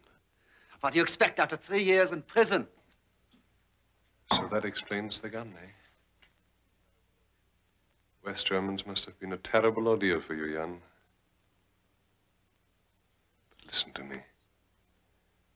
You're soon going to be yourself again, old boy. Anything you want is going to be yours. Do you realize that you're a very wealthy man? Nix. What do you mean? Ich verstehe nicht. Porcelain turned out to be infinitely more valuable than we had hoped, Jan. The pieces I have sold have brought in fantastic prices, and half of every dollar I have saved for you. You saved for me? Then why have you hidden from me? What are you talking about? I didn't hide from you. I hid from the authorities. Do you realize that I tried to contact you through Antwerp? And that the British were looking for me everywhere? Listen to me. Life hasn't been exactly easy for me either. Yeah, I did not think of what this time has been like for you. Well, never mind, old boy. From now on, life is going to be great for both of us. I have set us up a nice little art gallery, an excellent front to sell our porcelain. I've seen it. An impressive place. So good to see. Look. I'd prefer not to talk around here. There's a clearing about 1/4 of a mile up the hill, below the bridle path. I'll see you there in 15 minutes. All right? Yeah. Okay. Jan. Glad to see you.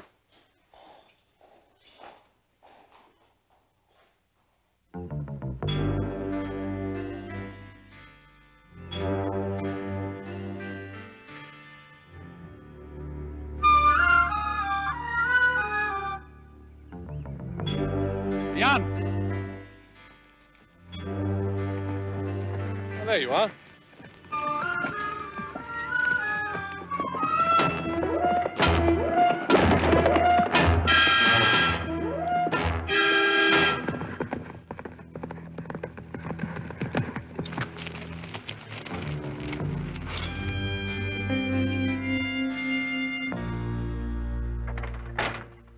Barnaby, the illustrious Colonel Bradford.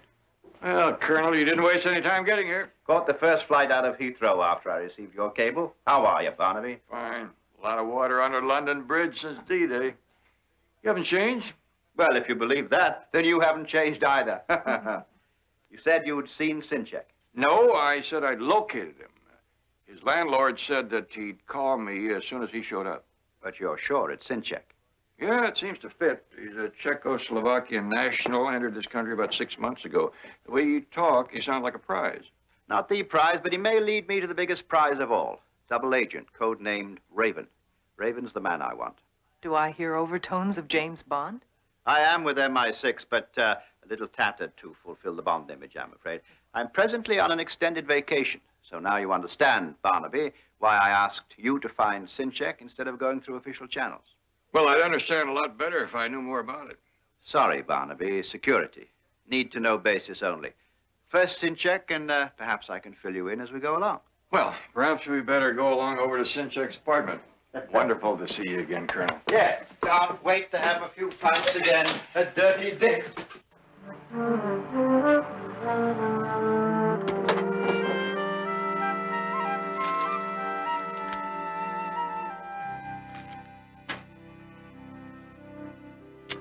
Smells like the manager was right. He said nobody had been in or out of here for 5 days. I must say, it looks like Sinchek, all right. Checked labels, and the size fits our man to a T.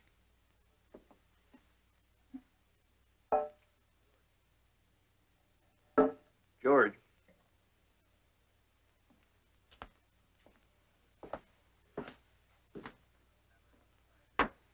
Ah, clever utilization of American sensibilities regarding the WC. Part of America that I hail from, we couldn't afford sensibilities or catalog this thin. You ready to tell me what this old catalog has to do with a fellow named Sinchek?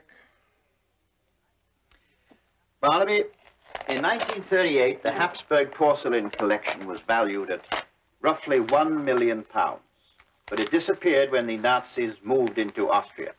And until 1971, no one was sure whether Goering had found it and hidden it away somewhere, or if it had been destroyed by the Allied bombing. You think that Sinchek has it? Hardly. We think Raven has the collection. Sinchek's been in a West German prison for 3 years. Well, then, if Sinchek located the collection, you think it's a pretty good chance that he knows where Raven is. There. You see? You have it all. But I would have to know who Raven is before I can be of any help. Raven was a double agent working under my branch. He worked for you? Until 3.5 years ago. One of our people working with Raven and Sinchek got word to us they'd stumbled onto the hiding place of the Habsburg collection. 24 hours later, the agent was murdered and Raven dropped out of sight. No lead? Not the foggiest, until Sinchek was released by the West German authorities. It's a certainty he's after his share of the Habsburg loot. That's why I think he's come to California. What does Raven look like? I never saw the man. He was working for the East Germans when we cultivated him.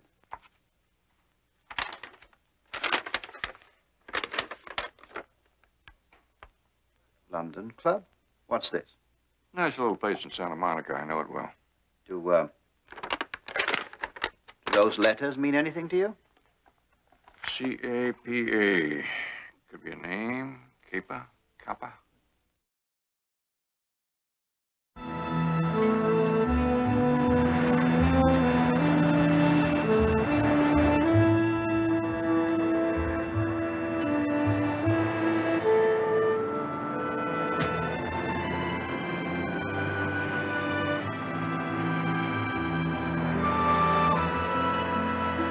Lot 32 in your catalogs, ladies and gentlemen, a porcelain vase, authenticated early Ming from the Constantine collection. The bidding will start at $16,000. Now, if you'll step right this way, please. There's an item of particular interest that I'd like for you to see before the auction begins. Come in. Hello, Mr. Albright. I came as soon as I got your message. How good to see you. Yeah, you remember my appraiser, Mr. McLean? Yes, of course I do. Hello, Gordon. How are you? Very well. John tells me that you have another very interesting piece. Yes, I do, but I'm afraid it's rather expensive. You see, it's a Barnaby. I'm sure you can imagine how surprised I was when it arrived here, because, you know, they are virtually extinct. Now, let's have a look.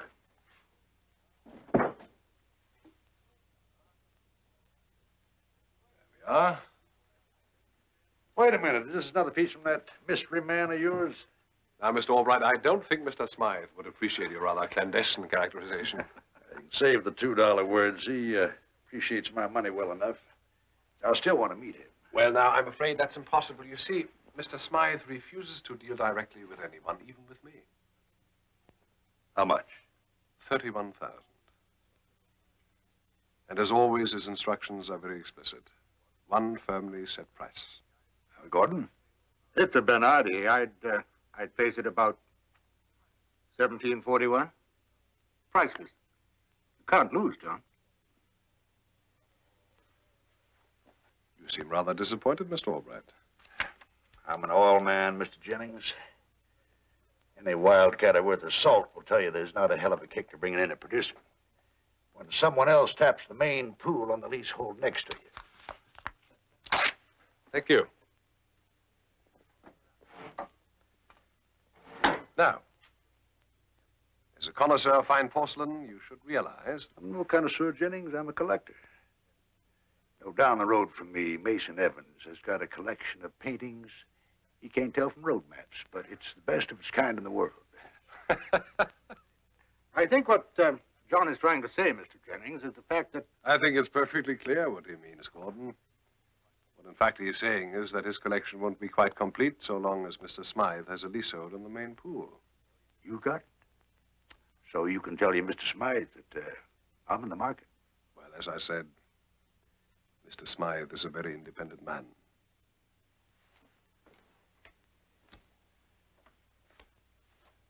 There we are.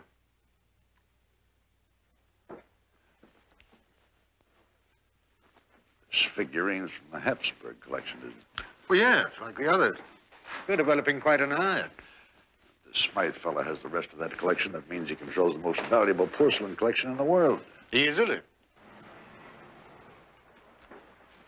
Then I want you to find him. I don't care how you do it, just No, I'm get sorry. hold. That wouldn't be ethical in view of our relationship with Jennings.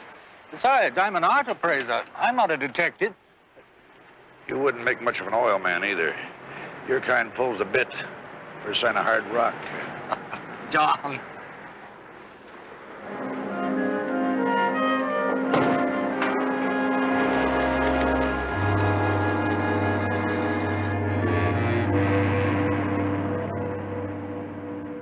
Wait a minute, don't come late. I got another one here. All right. And here we go. Did you see that? Huh? Want to see it again?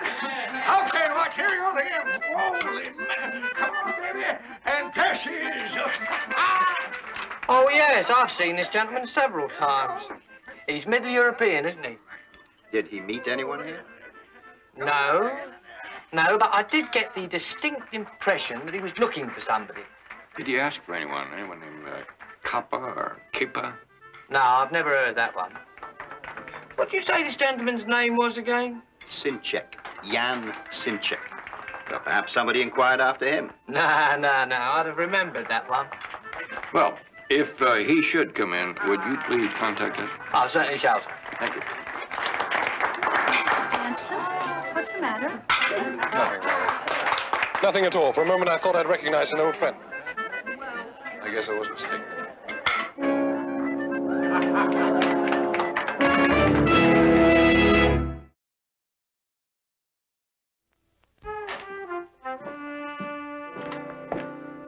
Barnaby. Morning.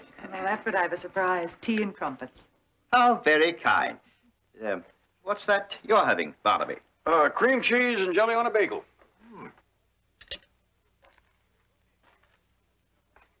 Very good, these beagles. Now, forgive me, Betty, but I always feel that when one is in the colonies, one should fold the flag, to coin a phrase, and try the local fare. All right. Just so long as you don't tell anyone over there that I served you tea and bagels, all right? Oh, George, I had Betty get some copies of the catalog made up for us. Let me see if I have this right.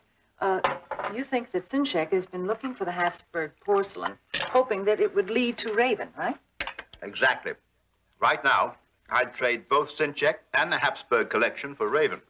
Well, that's a pretty big haystack to cover. There must be 24 antique and art places in this area. Well, that won't upset me any. I love to go shopping for antiques. Well, before you buy anything, Betty, will you see if you can locate the vase on page 3 in here? Seems to be the only item that Sinchek has drawn a circle around. Excellent. So what you say we have a bash at the beagles and get cracking? Smashing. With your beagles and my bagels, the hunt's on. Yes, beagles, bagels. Very amusing. Oh, pass the marmalade, would you?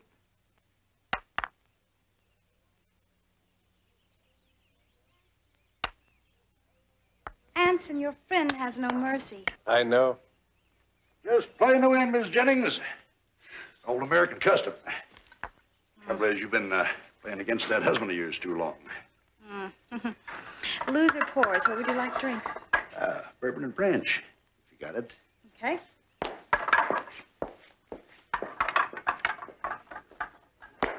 Well, I won't be seeing you after today, Jennings. Flying down to Mexico in the morning. 3 months, open up a new field down there. That sounds interesting, and I'm sure profitable. Yeah, can be for you, too. How's that? That Habsburg centerpiece you sold me 6 months ago.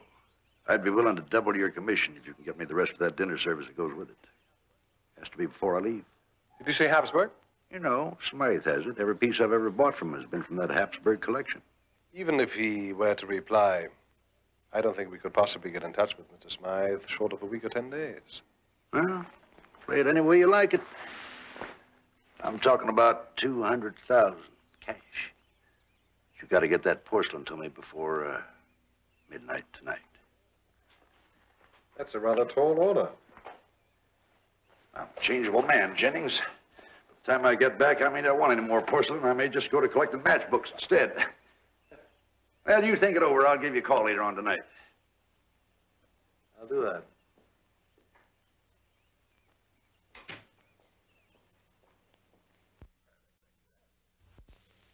I think I recognize this man.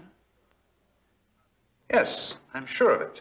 He's hardly the sort we cultivate as clientele, but he was interested in a porcelain vase, 18th century. Would this be the one? It would be. Truly a priceless piece. And you sold this vase right here from the gallery? Yes.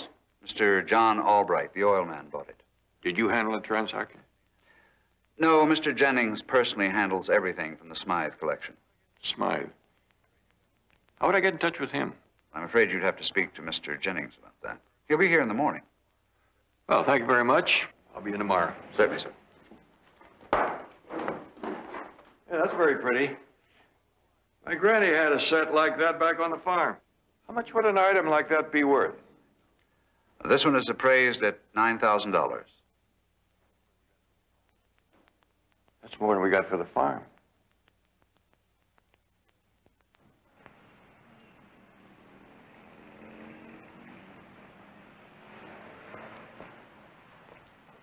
Well, I'm afraid all we found was this fantastic bargain for me. Well, I may have struck pay dirt. Man inside identified Sinchek from the picture, said he was interested in this vase. Oh, from the Habsburg collection?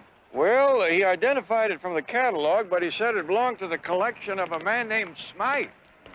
That ring a bell? Not a tinkle, I'm afraid.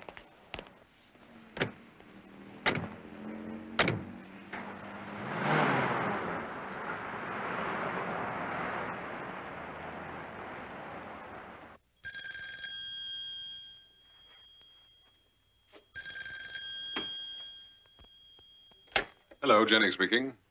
Siddons here. I thought you might like to know, sir. Mrs. Washburn dropped by this afternoon with a rather sizable deposit on the Hagen clock. If her husband likes it, it's a sure sale. Good, Siddons. Excellent. Thank you. Anything else? Yes, sir. I had a rather peculiar inquiry this afternoon about Mr. Sinchek. I don't think I recognize the name, Siddons. Oh, no, sir. Of course not.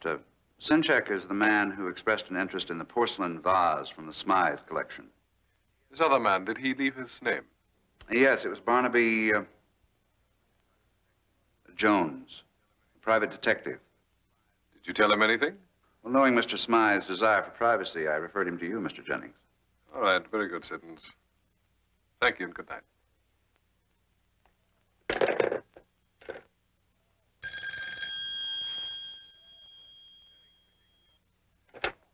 Jennings speaking.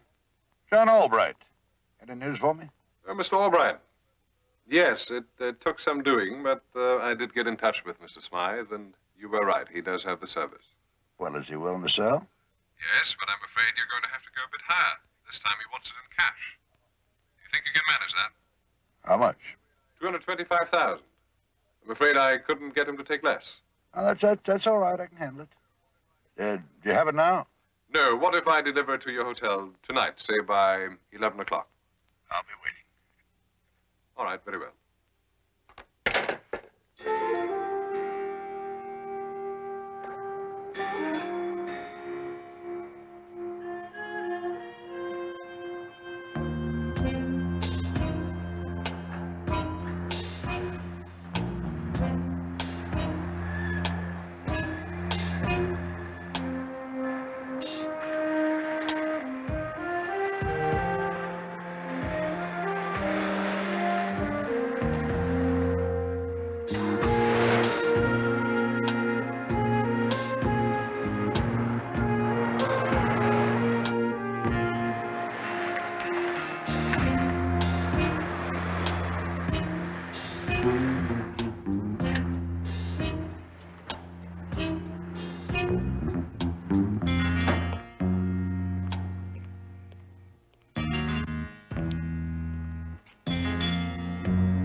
Good evening, Mr.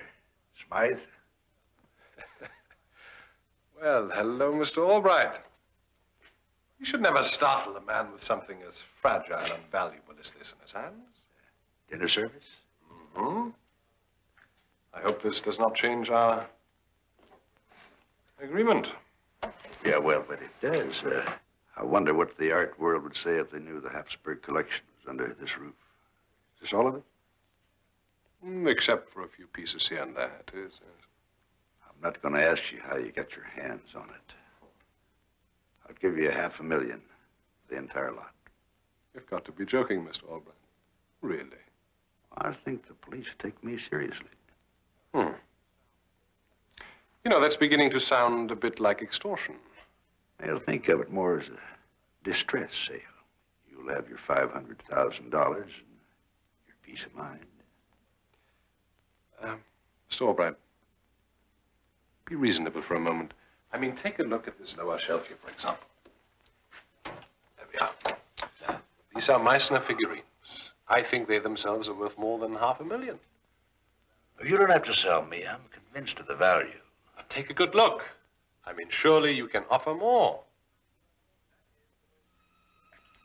That is the most spectacular porcelain work in existence, I think. Exquisite. Beautiful detail.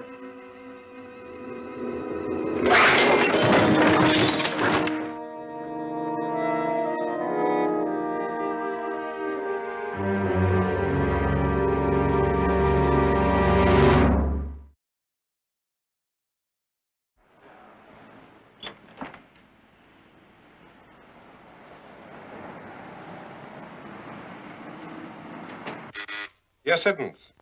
Mr. Jones and Colonel Radford to see you, Mr. Jennings. Very well. Send them in. Thank you.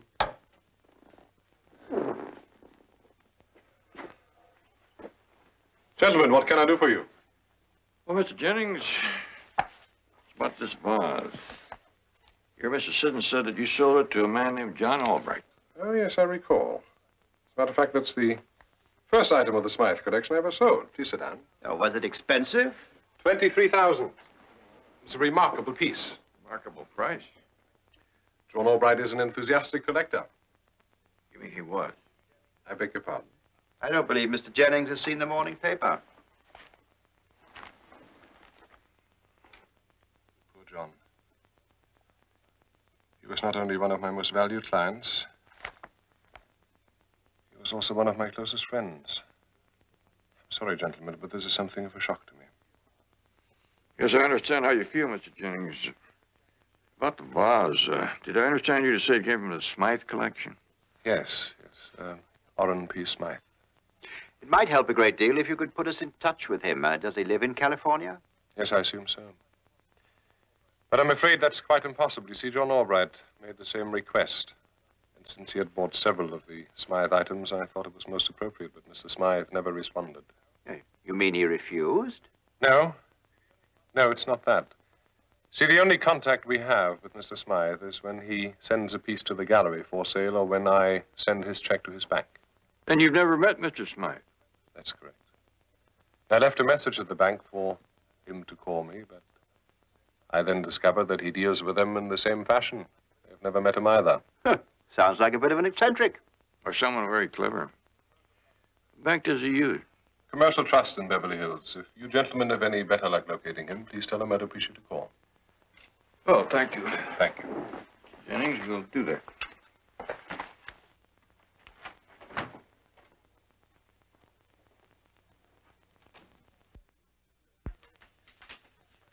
This is everything we have, Barnaby. Looks like a routine hit and run to me. What a multi-millionaire be doing in that part of town at that time of night? Maybe you could tell me. Hairline skull fracture, internal injuries. Your crew got any estimate of the speed of the car? Somewhere between 35 and 50. That's a lot of in-between. Wouldn't the body have been thrown clear? It says there were tire marks on the victim. Well, it also could have been thrown forward by the impact and then run over. I mean, it happens that way, too, Barnaby. Just trying to get a feel of the odds. What's this? Well, that's porcelain dust. Porcelain dust? Where'd it come from? It's dust residue from the victim's hair and shoulders. That had us stumped for a while. We found out Albright collected porcelain. What do you do, carry it around in his hat? Big chips in here. Not in half as big as that one on your shoulder. What are you up to anyway, Barnaby? Sorry, Lieutenant. Top secret. Need to know basis only. Oh, yeah. Well, you asked.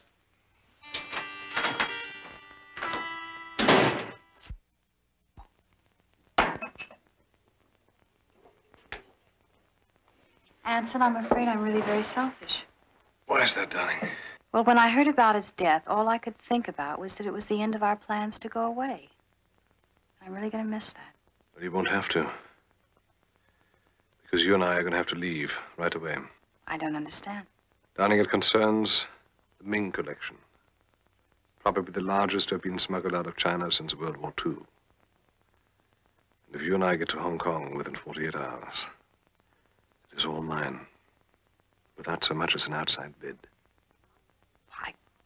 I can't possibly be ready that soon. There are a million things to do. The house and the car. A million things. I'll give you till tomorrow noon. But, you promise me not a word to anyone because I can't afford having the competition find out what I'm up to. Oh, I understand that. Mm-hmm. Loose lips and all that. Mm-hmm. Beautiful lips.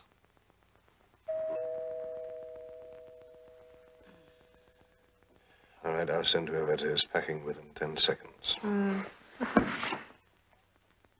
And then you'll hurry back? Yes, Mr. Jones. Mr. Jennings, I called your gallery, but your assistant said you'd gone for the day. I hope I'm not intruding. As a matter of fact, Mr. Jones, you are. Just only take a minute of your time. All right, follow me to the study, please. Beautiful place you have, Mr. Jennings. I don't want to rush you, Mr. Jones, but my wife and I did have plans for the evening. Well, I just wanted to clear up a couple of things about John Albright. Now, as I understand the paper to say, the police were investigating the accident. Well, I'm not entirely certain that it was an accident. It's just a hunch, mind you, but, well, there's some things that just don't add up. Well, accidents never do they? You have a point there. But the police found a considerable amount of porcelain dust in Mr. Albright's hair. Now, is there any chance that this could have happened in the normal handling of the pieces he collected? I suppose so. I don't know. What are you suggesting? Well, one sure way it could have happened is if Mr. Albright had been hit on the head with a porcelain object. That's beyond my area of expertise. You're Mr. Smythe. I understand that Mr. Albright was in a sweat to meet him. Yes, he was most eager. Well, maybe you found him. Are you suggesting that Smythe had something to do with John Albright's death? Not yet, but it is possible that Mr. Smythe might have had reason to kill Mr. Albright if he discovered his whereabouts. But why should he? Well, you are aware that the vase that you sold Mr. Albright was from the Habsburg collection? Oh, yes, of course. But I'll caution you now, Mr. Jones. There's hardly a fine piece of porcelain that doesn't have some dark and murky color in its history. That's part of its value. And you never questioned Mr. Smythe as to how he obtained possession of the vase? No, as I told you, I never had a chance. Besides, that's not my province. And there never was a question as to the authenticity. Hello. Colonel Radford, I'm over here at the London Club. I'm trying to contact Mr. Jones. His secretary told me he might drop in over there. Yes, of course. Colonel Radford for you, please. Thank you. Barnaby Jones. Yeah, Barnaby, I seem to have run onto a jewel concerning our friend Sinchek. Sinchek? You found him? Better than that, old sport. I have a very good idea of where he expected to find Raven. Where are you now? And I'll wager you a pint of bitter I have it this time. I'll join you there in 20 minutes. I have to run, Mr. Jennings. It's possible that I've bothered you for nothing. No, no trouble at all. I hope you find your way out. Thank you.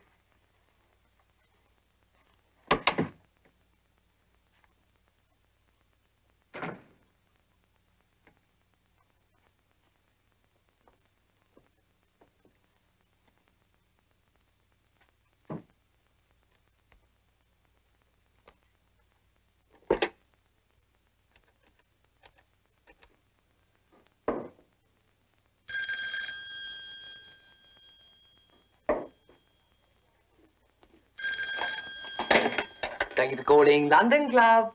Yes, hello. Colonel Radford, please. One moment, please.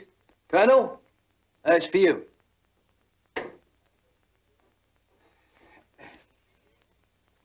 Radford speaking.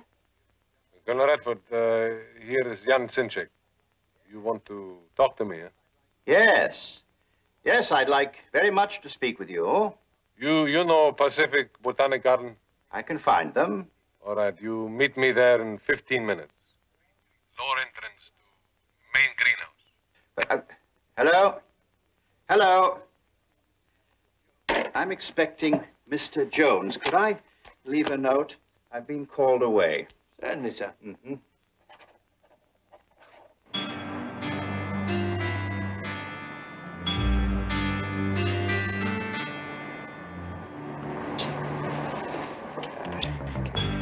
Botanical Gardens, please.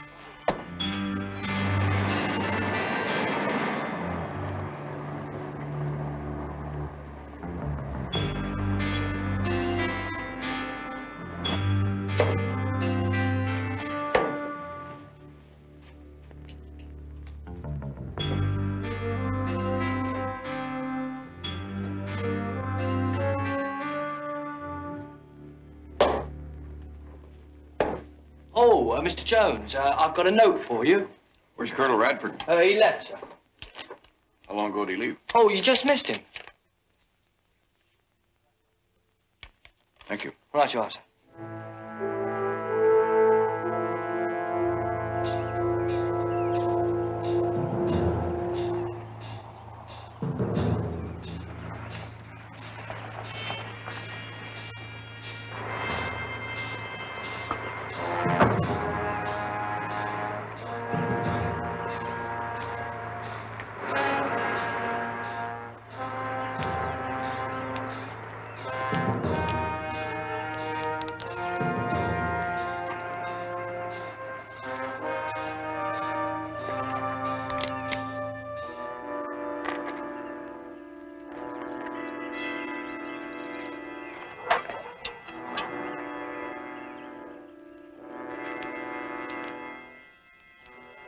Hello?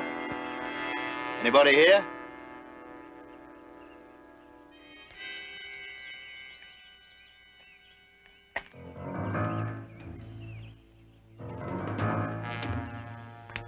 Sinchek? Damn it, man, show yourself.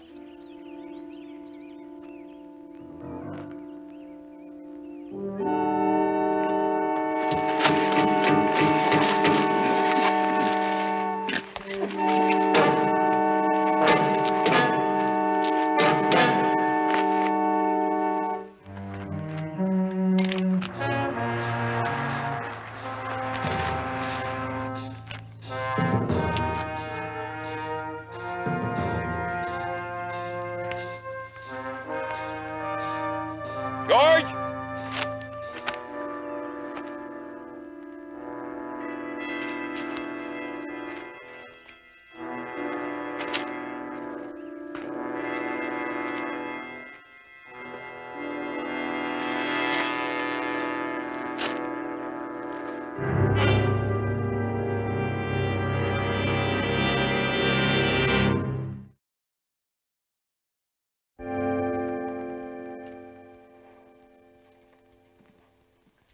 Will Colonel Radford be all right? He's going to feel like he swallowed a handful of nails for a while. But with the sedative we've given him, he should be able to handle it. Can I talk to him? You can try, but he'll be asleep in a few minutes.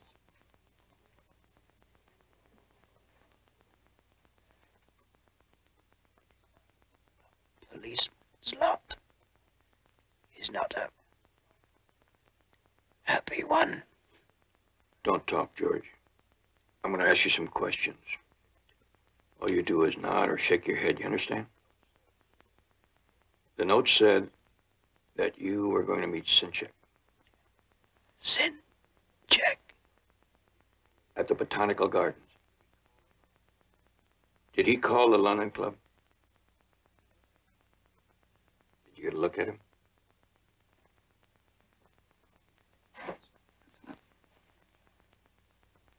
Take it easy, George. I'm going to check the London Club. Barnaby. C.A.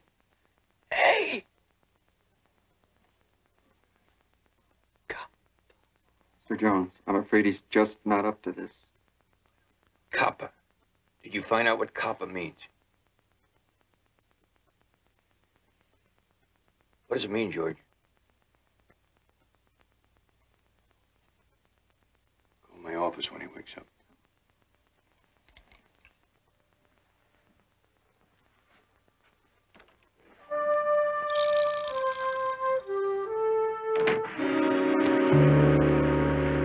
Oh, yes, sir, Mr. Jones. I remember that phone call very well indeed.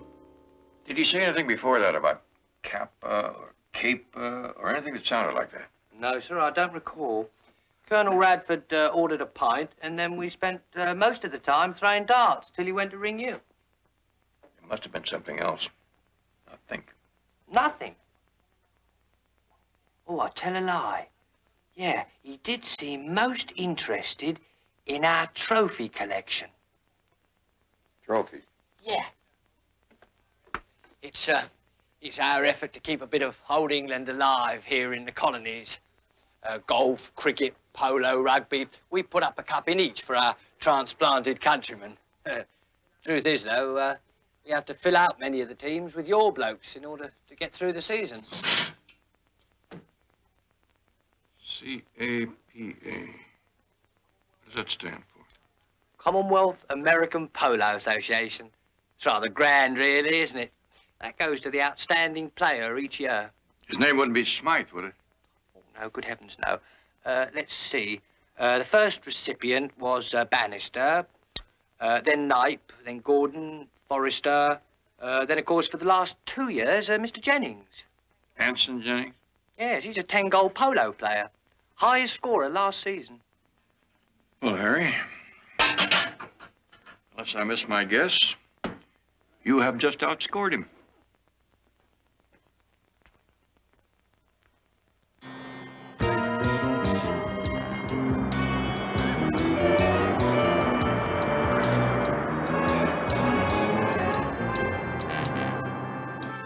All right, then, see to it that she's being properly worked out.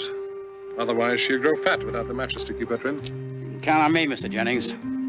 She's my favorite. Well, she's mine, too. If I send you a note telling you to sell her along with the others, don't take a penny less than 8,000. No trouble moving her at that price. All right, then I'll take her out for one last run. If anyone asks for me, tell them I'm out in the bridle path, all right? Yes. All right, off we go.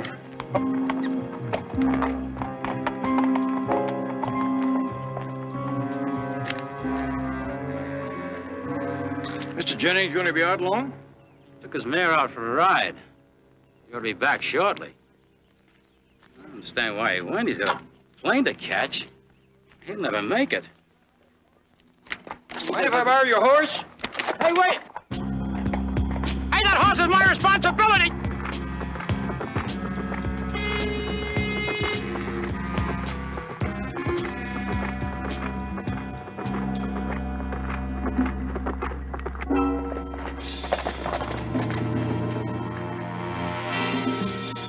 It's my game, Mr. Jones.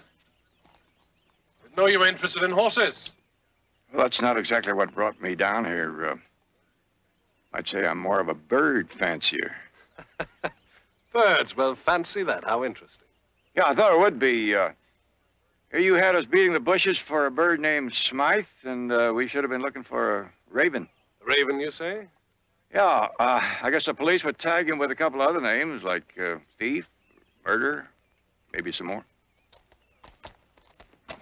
Terribly sorry, Mr. Jones. A few more minutes and your quarry would have simply flown away.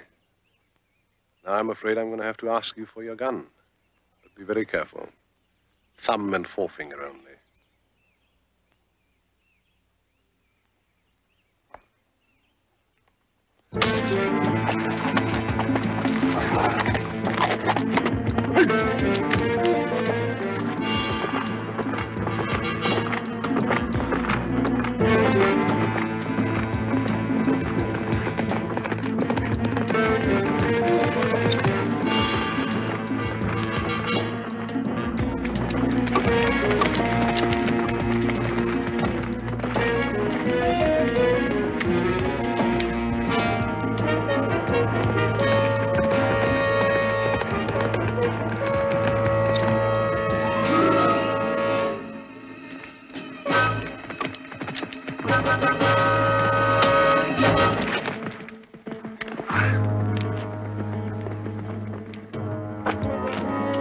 No fast move.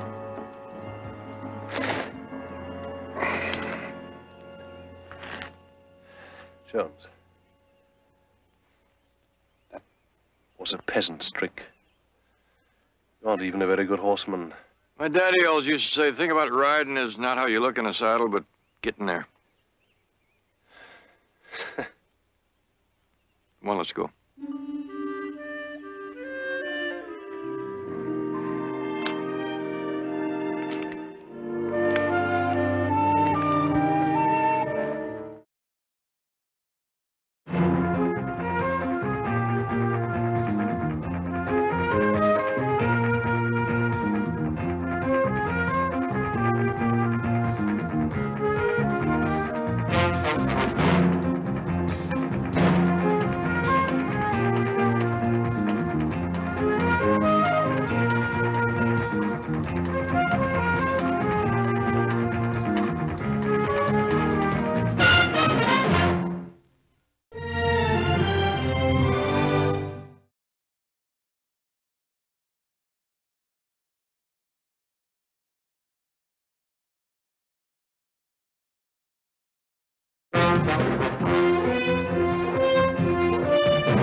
Barnaby Jones.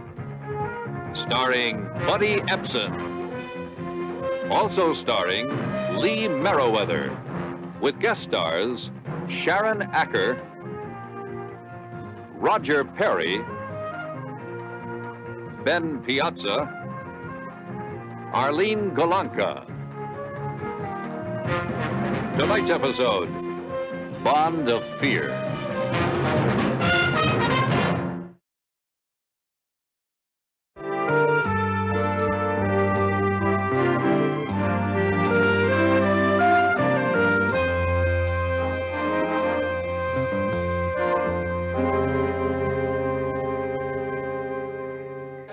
Well, now, Florence, I don't for the life of me know why anyone would want to spend a fortune restoring this old tomb. Why don't you and Harold just burn it down and build a condominium? The trouble with you, Edith, is you'd turn Central Park into a parking lot and call it progress. Florence, I've been wondering how you're going to fit a swimming pool into that space out there by the patio. It looks too small for a pool. The contractor doesn't think so, Dr. Parker. We'll just have to move things around a little. I'm afraid the garden will have to go. Pity.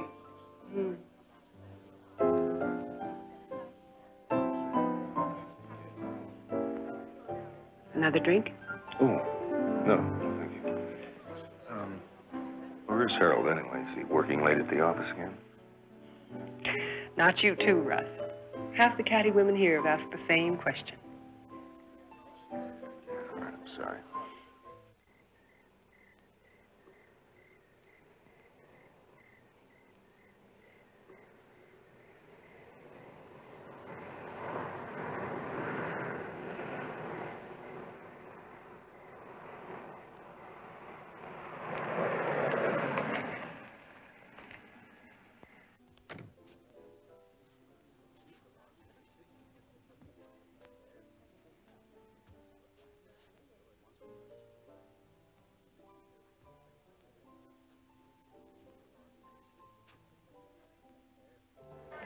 That must be Harold now. Excuse me.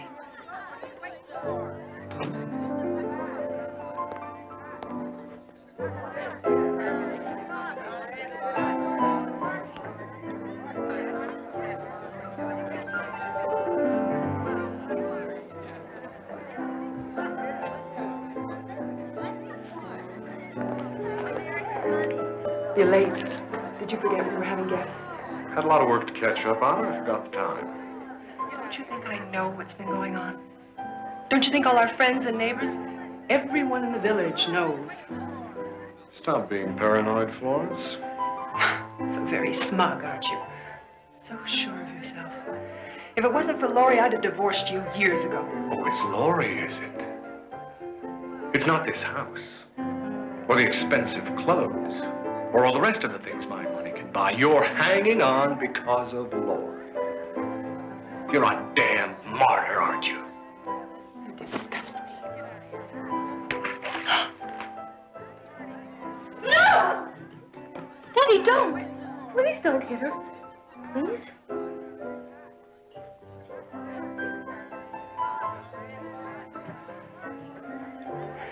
Laurie may be my stepdaughter, Harold, but I'll do anything a natural mother would do to protect her. Anything. Go to the devil. And you can take Laurie with you.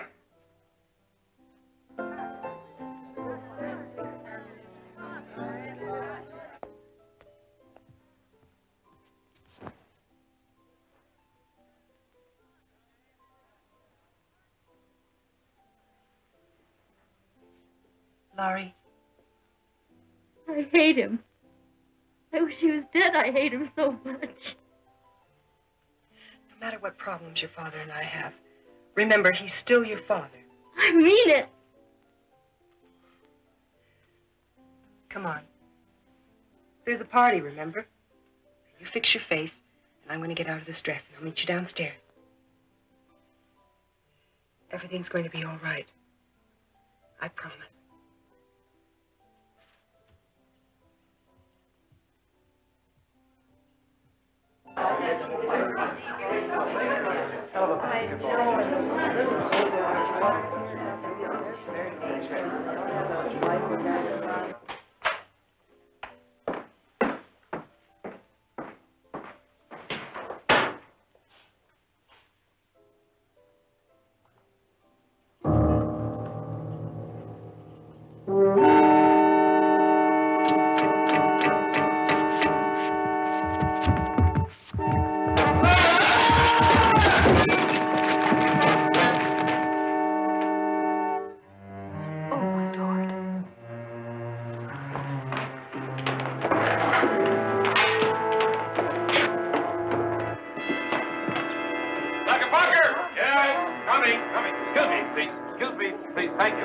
Barnaby. Looks like he's dead.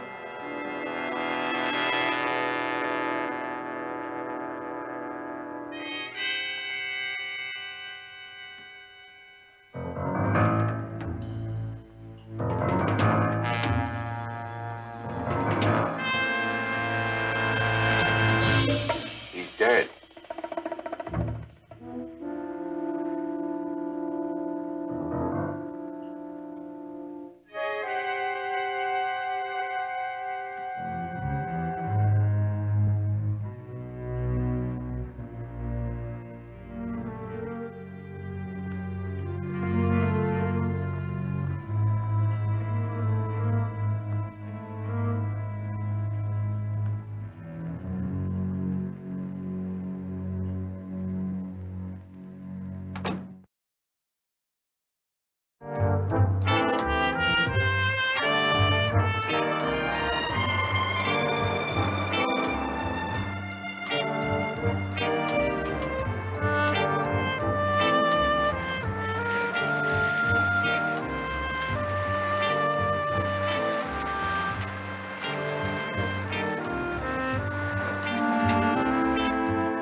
Barnaby? Hi, Russ. I got us a table inside the restaurant. This kind of day that makes you want to work up an appetite first. Let's take a walk. Fine. Thanks for coming, Barnaby. All right.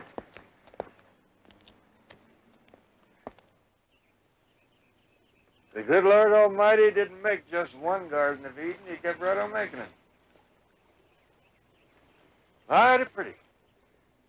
You know, after the way you sounded on the phone, I half expected you to call me back and tell me that you changed your mind about taking the case.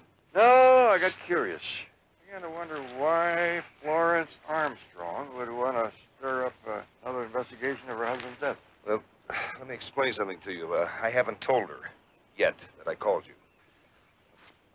Wait a minute. Isn't Florence Armstrong your client?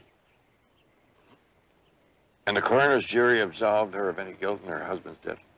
For lack of evidence. But people hereabouts, they've got it in their heads that Florence is guilty, no matter what the coroner's jury said. Well, that's nothing unusual. There are always some people who doubt a jury's verdict. But why does her own lawyer doubt it? I don't. It was an accident. She was in a room changing her dress. She heard Harold scream. She rushed out. She got there just as the body landed at the bottom of the stairs. Well, if you believe that, and the coroner's jury believes it, why start a new investigation? For Florence's sake, I guess. Or for mine. See, ever since it happened, she retreated into a shell.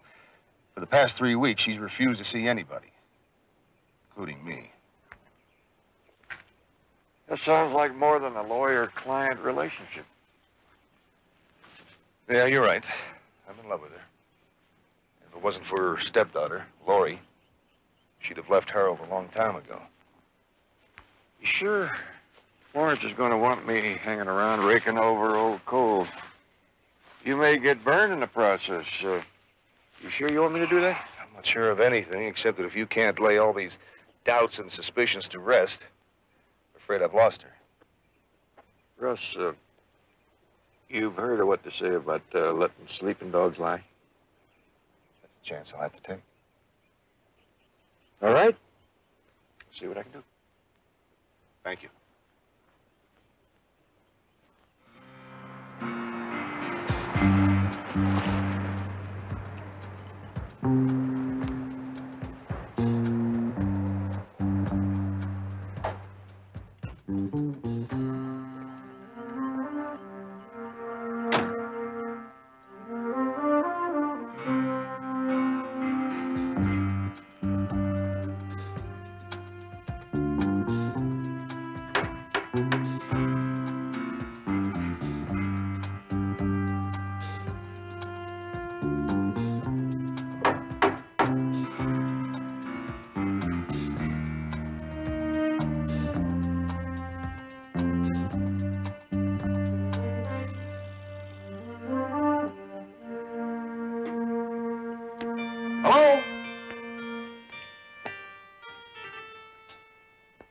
Anybody home?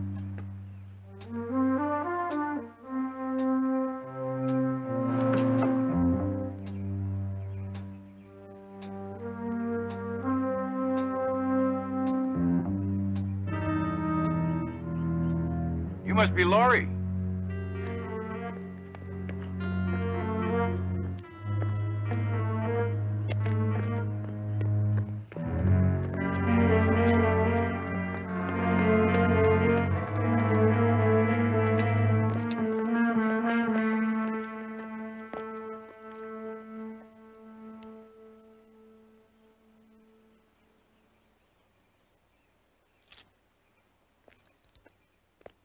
Hello? Mr. Armstrong home? When she wants to be. It's Petrella Road. You know the Petrella? Tried to raise some down at L.A., but I didn't have near the luck you seem to be having. Well, try rusty nails. Rusty nail?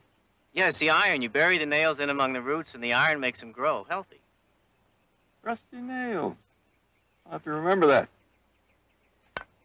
Russ Madden told me a private detective might be dropping by. That's you, right? Barnaby Jones. I'm Eugene. Very nice to meet you. Did Russ also tell you why I'm here? Oh, I know what folks are saying about Mrs. Armstrong, if that's what you mean. Malicious gossip, that's what it is. And I sure hope you can put a stop to it, Mr. Jones. Why do you suppose people are being so malicious? Kind of makes you wonder whether there's any fire under all that smoke. Oh, I guess there are reasons for people thinking the way they do, but that doesn't mean Mrs. Armstrong did anything about it. About what? Oh, Harold and all those women he was playing around with. Is Armstrong new? I'm not sure. But this last tramp he was seeing would have been pretty hard to hide, even for Mrs. Armstrong.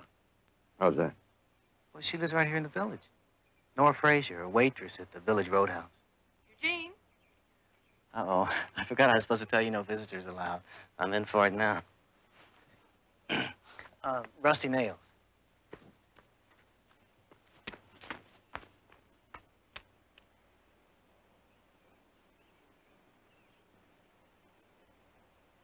Laurie? Mind if we have a little talk?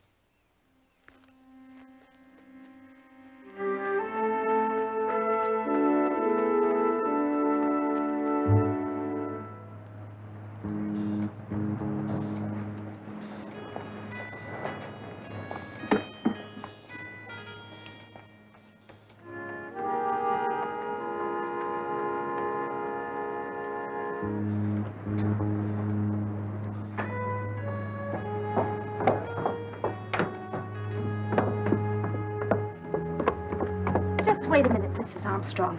Since you wouldn't answer my calls, this is as good a place as any to settle our account. Now, you just hold it a minute, Mrs. Armstrong. We're gonna have this out here and now. Nora, get away from me. No, we're gonna talk first. Nora, I'm warning you. You leave me alone. What? Oh, you'll kill me like you killed Harold?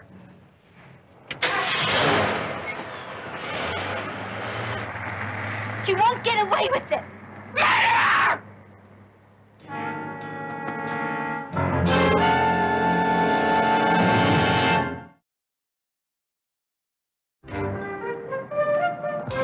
Nora! Would that be Nora Frazier? Yes. I'm Barnaby Jones, private investigator. I'm looking into Harold Armstrong's accident. I guess you could call it an accident if you call World War II an accident. I gather that's the way you felt. Overheard your conversation with Mrs. Armstrong a few minutes ago. You mind telling me why? Why don't you ask her, Mr. Jones? Does she know that you and her husband had been seeing each other? What business is that of yours? Well, as I say, I've been looking into the accident. I wanted to get a fully rounded picture of what Harold Armstrong was like. Well, he was a, selfish, no-good rat. That's what he was like. I take it you and he had a rocky time of it. It wasn't so bad, except maybe towards the end. Finally, he said we shouldn't see each other anymore. Thought he'd cool off by the morning, but then he was dead. He broke off with you the night that he died? I'm just trying to get the picture. Look, I know what you're thinking, Mr. Jones. But as it happened, Mrs. Armstrong forgot to put my name on the guest list for her party that evening. Well, it's a big house, and there are a lot of ways to get in, even if somebody wasn't invited. Are you saying that I killed him? I'm sorry if I upset you. You mustn't pay too much attention to a detective thinking out loud. Goodbye, Mr. Jones.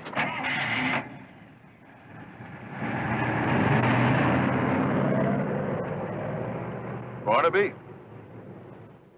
That sure ain't no way to make friends. Hello, Harley. Barnaby, I thought you big city detectives got what you wanted out of people with a little more finesse. Well, Harley, you know how it is some days. You have to shake the shaker a little harder to get the pepper out. How you been? Not too bad, till I heard that Russ Madden was calling in outside help. Well, outside doesn't mean better. I guess you still do have a little bit of that finesse left in you. Say, do you mind if I have a look at your Harold Armstrong file? Okay, Barnaby. Coincidence, isn't it? What? Harold Armstrong's first wife, Alice. She died in an accident, too. Poor Alice. Her parents arranged the marriage. She never did hit it off with Harold. Ended up for Alice out there on the lake. Never did find her body, did they? No. No, she just took a sailboat out one day and never came back. They dragged the lake for nearly a week, then finally gave it up. When did Florence arrive on the scene? Oh, she was always around. A childhood sweetheart, you might say. So, true love finally triumphed. Florence got her man 4 months after Alice disappeared. Yeah. Folks around here figured Harold didn't want Lloyd growing up without a woman around the house. But outside the house, he appears to have had another woman who kept him pretty busy. Nora? Nora was nothing. Now, you should have seen the girl he had before Nora. She was an interior decorator. Her name was Maureen Saunders. She live here in the village? No, she came from L.A. Came up about, 8 months ago, when they were first thinking of redoing the house. Now, Maureen was a looker. Yeah, there's one thing that puzzles me about the autopsy report. Coroner doesn't explain those cuts in Harold's hand. And nowhere have I been able to find any reference to this cut in the bathroom. Well, the coroner figured that the cuts were made by the broken pieces of the vase when Harold fell down the stairs. And anyway, Harold died of a broken neck, not by some superficial cuts. Mind if I keep this for a while? Well, seeing as you represent the family through Russ Madden, I guess it'd be okay. You have to sign a release form. I'll get you one.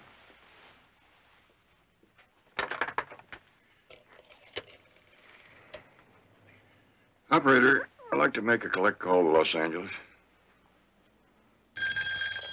Barnaby Jones' office, may I help? Oh, yes, operator, I'll accept the charges.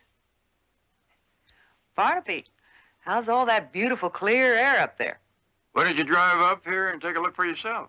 You could be here in a couple of hours. Hey, you were the slave driver that said I had to stay home and do the research on the Van Owen case, remember? Well, to get out of that smog for a little while might do you some good. Oh, all right, yeah.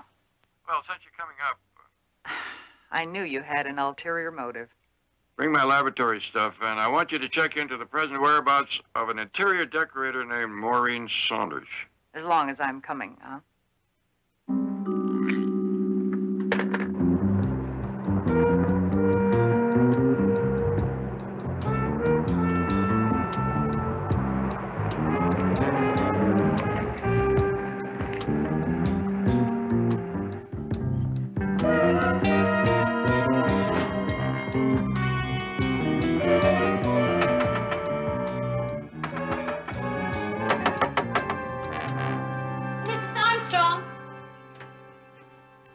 Please, Miss Fraser, go away. Don't cause any trouble.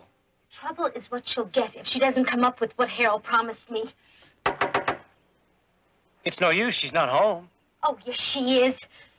Mrs. Armstrong, answer me.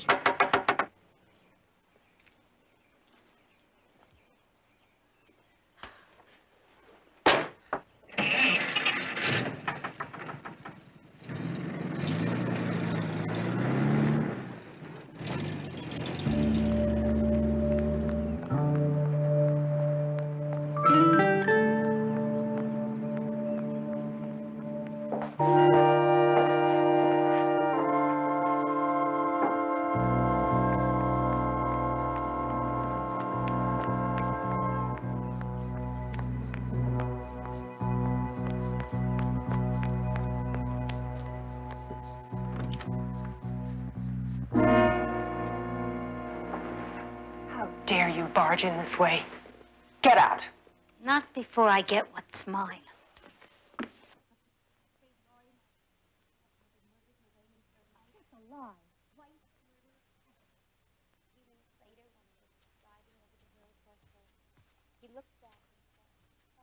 Harold promised me a lot of things, but I got nothing. You made sure of that, all right. But I'm not going to lose the house he promised to buy me. I don't know anything about any house. All you have to do is check with the bank. Harold asked for the escrow papers to be drawn up, and he was just about to make a deposit. I'm afraid there was no mention of it in his will. Well, maybe not. But then again, there are a lot of things Harold forgot to mention. Like how you killed the first Mrs. Armstrong. Are you out of your mind? What's the matter? Afraid Laurie might hear that her stepmother murdered her way into her life? It's a lie. Twice a murderer? Stop it. Oh, Harold told me all about Alice, all right. How he saw her take the sailboat out on the lake the day she disappeared. A few minutes later, while he was driving over the hill towards home, he looked back and saw someone taking the speedboat from the private pier. A blonde-haired woman dressed in a cream-colored dress. The kind you always wear. I was nowhere near the lake that day. Oh, yes, that's what you told Harold, so he didn't tell the police. Because he needed you, he wanted to believe you. That's enough. You've no way of proving your lies, so get out. You know, considering Harold's mysterious accident, together with his version of Alice's death, well, it'll be pretty good reading if you force me to give it to the papers. No, I don't have to prove it. Just see that it's printed.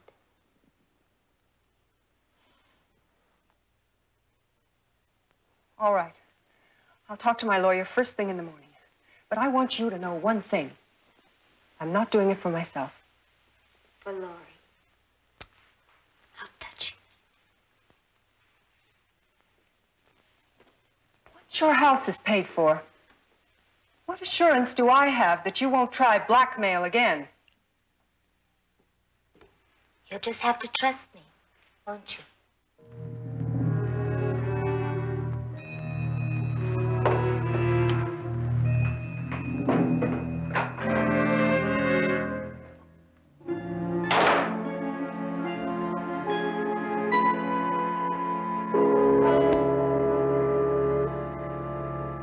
I'm sorry it took me so long, Barnaby, but I swear every camper, motorbike, and pogo stick in Los Angeles is on the road this weekend. Oh, boy, but you can't blame them. Beautiful country. Maybe we ought to come up here more often, take advantage of it. I don't know. Breathing all this clean air might be habit forming. Did you find out anything about that interior decorator, Maureen Saunders? She's missing. Missing? Mm-hmm. Oh, I got this picture of her from Lieutenant Biddle. He said that her mother filed a missing persons report on her 8 months ago. Harold seems to have had a thing about blondes. Take a look at that, see what you make of it. Think that cut was made by a jagged, broken piece of lace? Too clean a cut. Knife, more likely.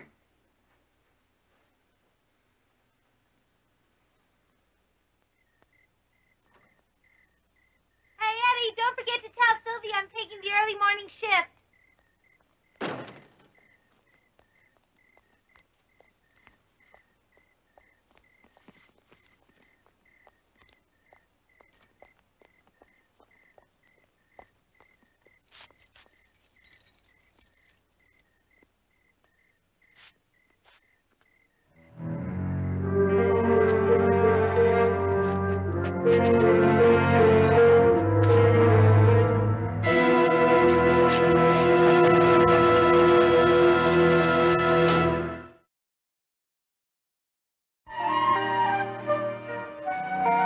Try another assault on the castle, Mr. Jones? I have an invitation this time, Mr. Madden. Inside. Say, would you like another try at growing the Petrella? I can give you a cutting. That's very thoughtful of you. I may take you up on that before I leave.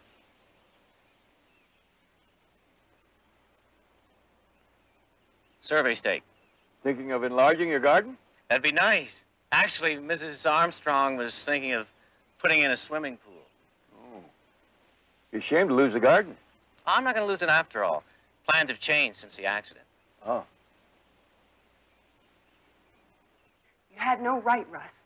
The very least you could have done was come to me and ask if I want to have a detective snooping around. You would have said no. You're darn right I would have said no. All right, we're even.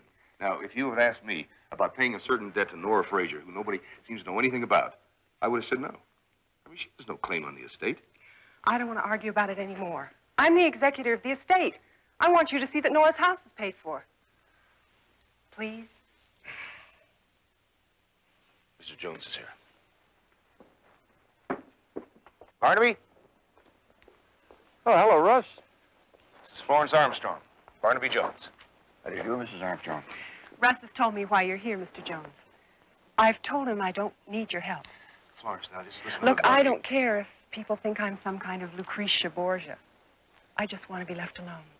Well, the truth is, Mrs. Armstrong, that when Russ approached me to look into your husband's accident, I wasn't too keen about the idea. But from what I've learned so far, that accident just could have been made to happen. What have you learned? When someone's approaching you with a knife... A knife?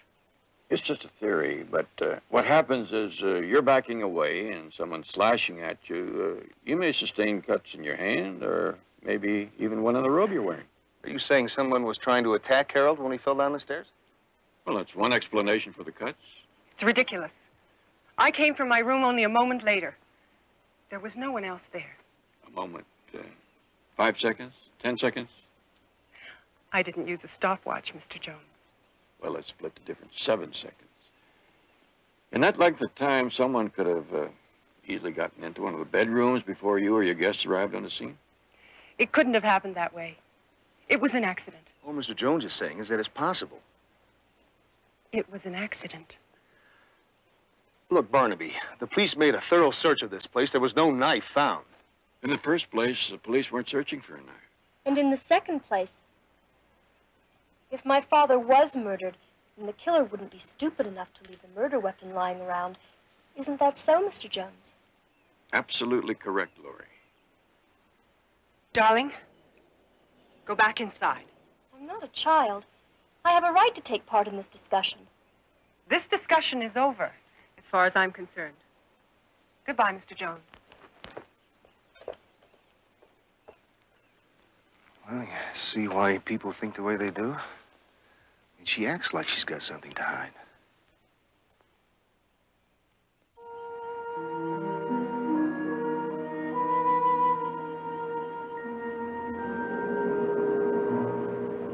How can anything be so beautiful, so ugly at the same time? You're luckier than most young girls. Do you know that, Laurie? Am I? Well, most, when they lose their mother, aren't fortunate enough to find another like Florence to take their place. Hello, you two. Well, what's on the agenda for today? For me, it's fishing. Anybody want to come along? Not me. I don't think I'm quite ready to make my peace with the lake yet. You catch them and I'll cook them, okay? Okay. See you later.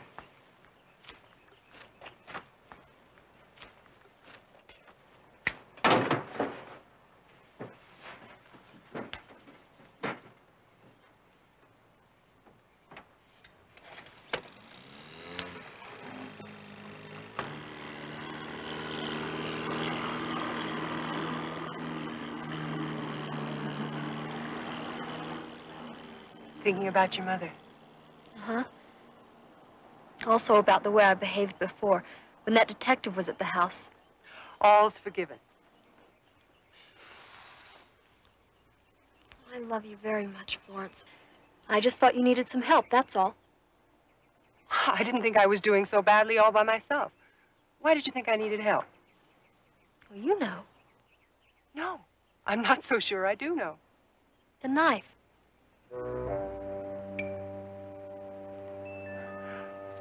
What knife, Laurie? The one you hid in back of you on the stairs that night. I certainly hope you got rid of it where no one will ever find it.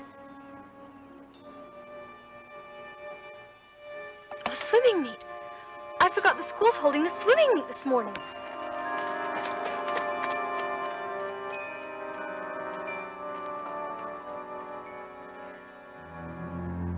Nora Frazier? Yeah, she works here. Bet she missed her work shift this morning. Did you try her house? Nobody there. That figures. Probably took off with some dude last night after work. So your station wagon's still here. Thanks.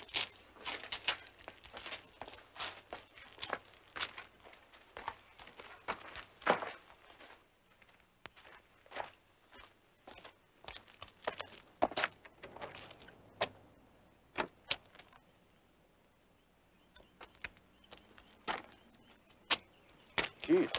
That might be why she had to leave her car here overnight. Dropped them and couldn't find them in the dark. Should have been able to find them there, even in the dark.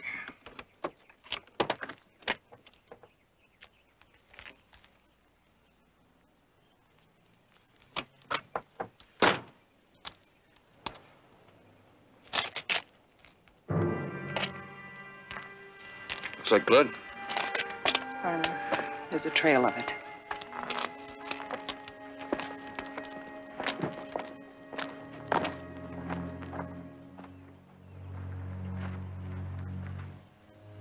Woman's shoe print.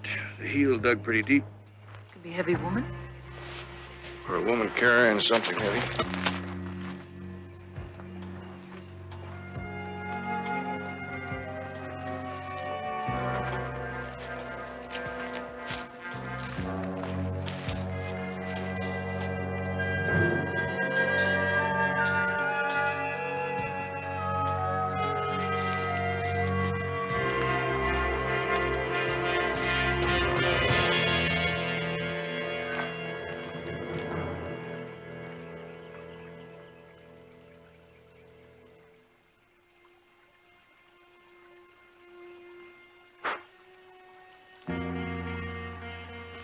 Barnaby, there's some tire tracks up here. Looks like there was a truck in here, a small truck. Had to be four-wheel drive in order to get over that hill. What do you make of all of it? Well, woman's footprints with a deep heel, from all the way to here. And then it lightened as if she had dumped a load in the truck and came around here to get in the driver's seat and take off. I think it was Nora Frazier. You got a little camera with you? Yep, right here. Why don't you start taking some pictures? What's that? Tuft of blonde hair.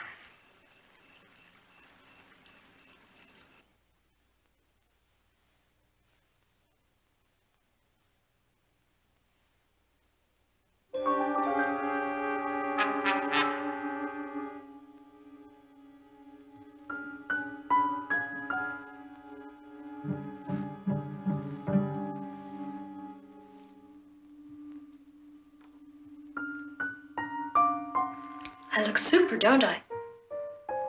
Just like you. I bet if we walked down the street together, nobody could tell us apart. Oh, Lori. My poor, poor darling. Oh.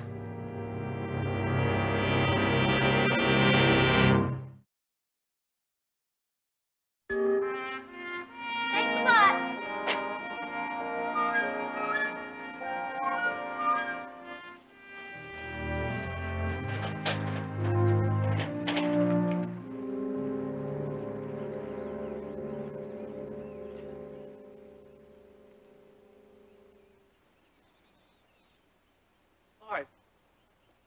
What's happening? What are all these stakes for?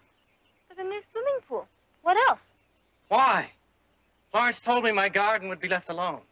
Well, I've decided we're going to put the pool in after all. You've decided. Oh, Eugene, you always get your way with Florence. From now on, I'm going to have something to say about what goes on around here, too. We'll see about that.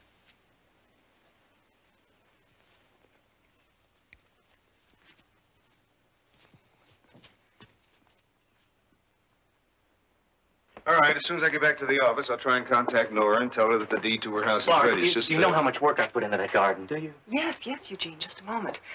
Russ, as soon as you get to the office, will you try to contact Nora? I just said that. Oh, yes. Thank you, Russ. I'll call you. Florence, you're not really going to let them dig up my garden, are you? What can I do? Laurie refuses to swim in the lake, and you know how much she loves to swim. You promised. All I promised was that we'd try to fit the pool in without disturbing the garden. Now, the contractor says it can't be done. You'll just have to move the garden somewhere else on the grounds. It's not so tragic, is it? What's tragic is you letting that girl have her way around here all the time. There are other people around here who have rights, too.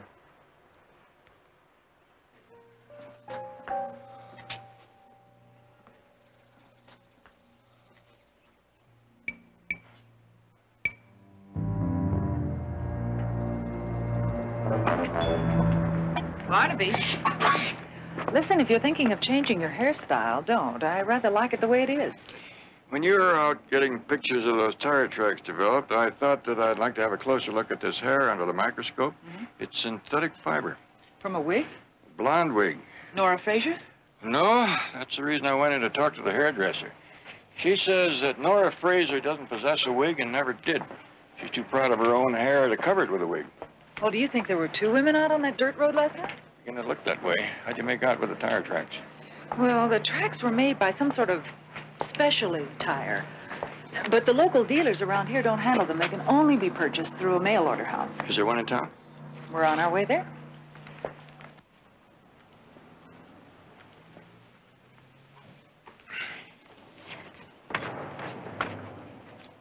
Mr. Jordan? They told me that you're the man to see if someone was interested in buying a set of tires that would make these tracks. Do you recognize them? Oh, sure.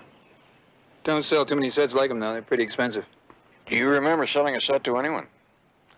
Oh, the Stringer boys got a set when they first come on the market about 3 years ago. That and the set I sold to Harold Armstrong. That's about it. When did Mr. Armstrong buy his? About 3 months ago for that four-wheel drive of his. Do you have a record of the transaction? If I don't, I'm getting myself a new accountant. Hold on a minute.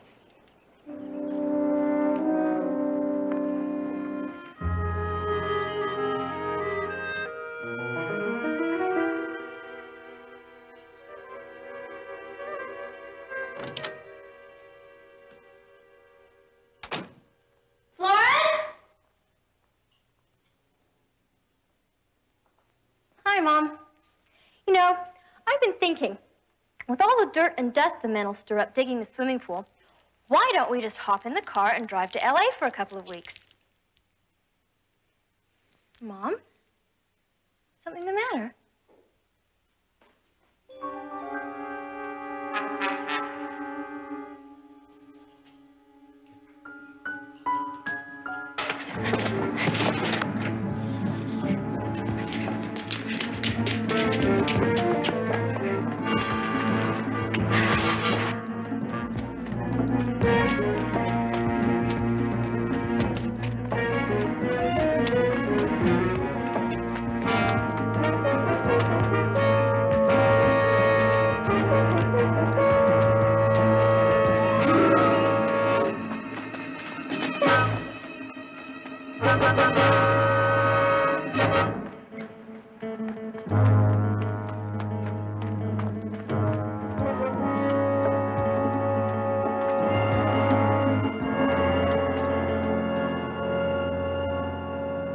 Tires come from Sweden.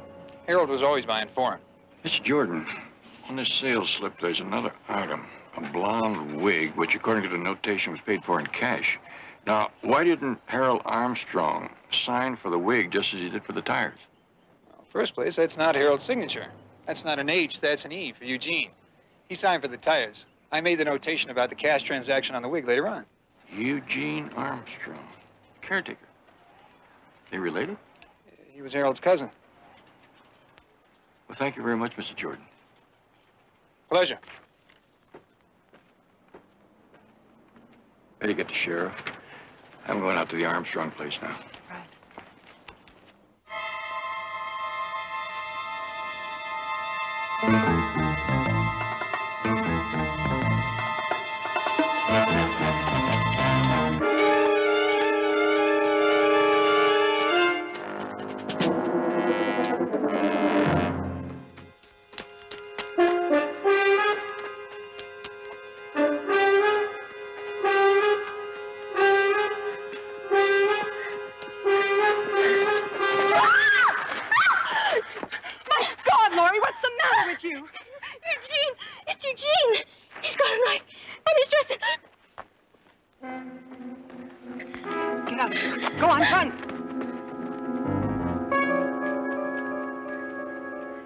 Eugene, you don't want to hurt anyone.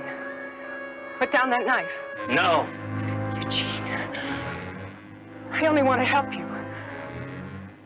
I'm your friend. We used to play right here. Yes, Gene, I remember. We were just children then. We used to play dress up. Harold wore his father's hat. He played the minister. You wore his daddy's coat. And you played me. You wore that old white dress. I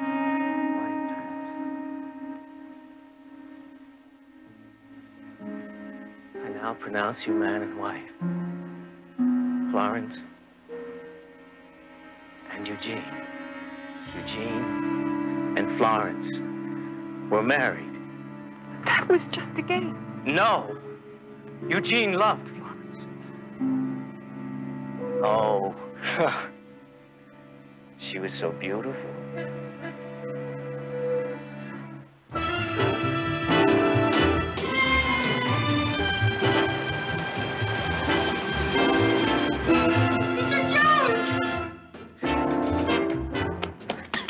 Florence is out there with Eugene. He's got a knife.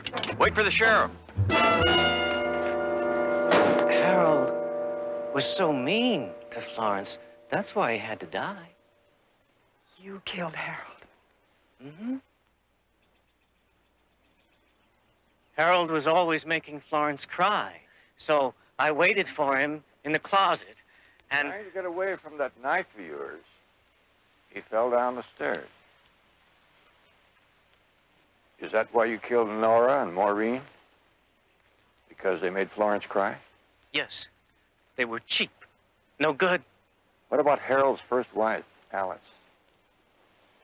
You killed her too, didn't you? She was mean. She tried to evict Eugene from his cottage. Eugene was part of the family, too.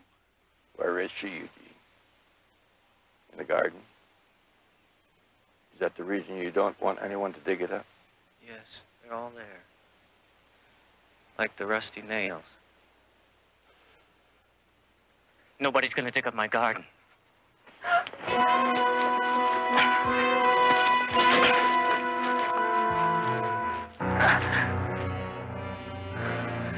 Florence? Yes, Eugene. You're gonna be all right now, son. It's all over now.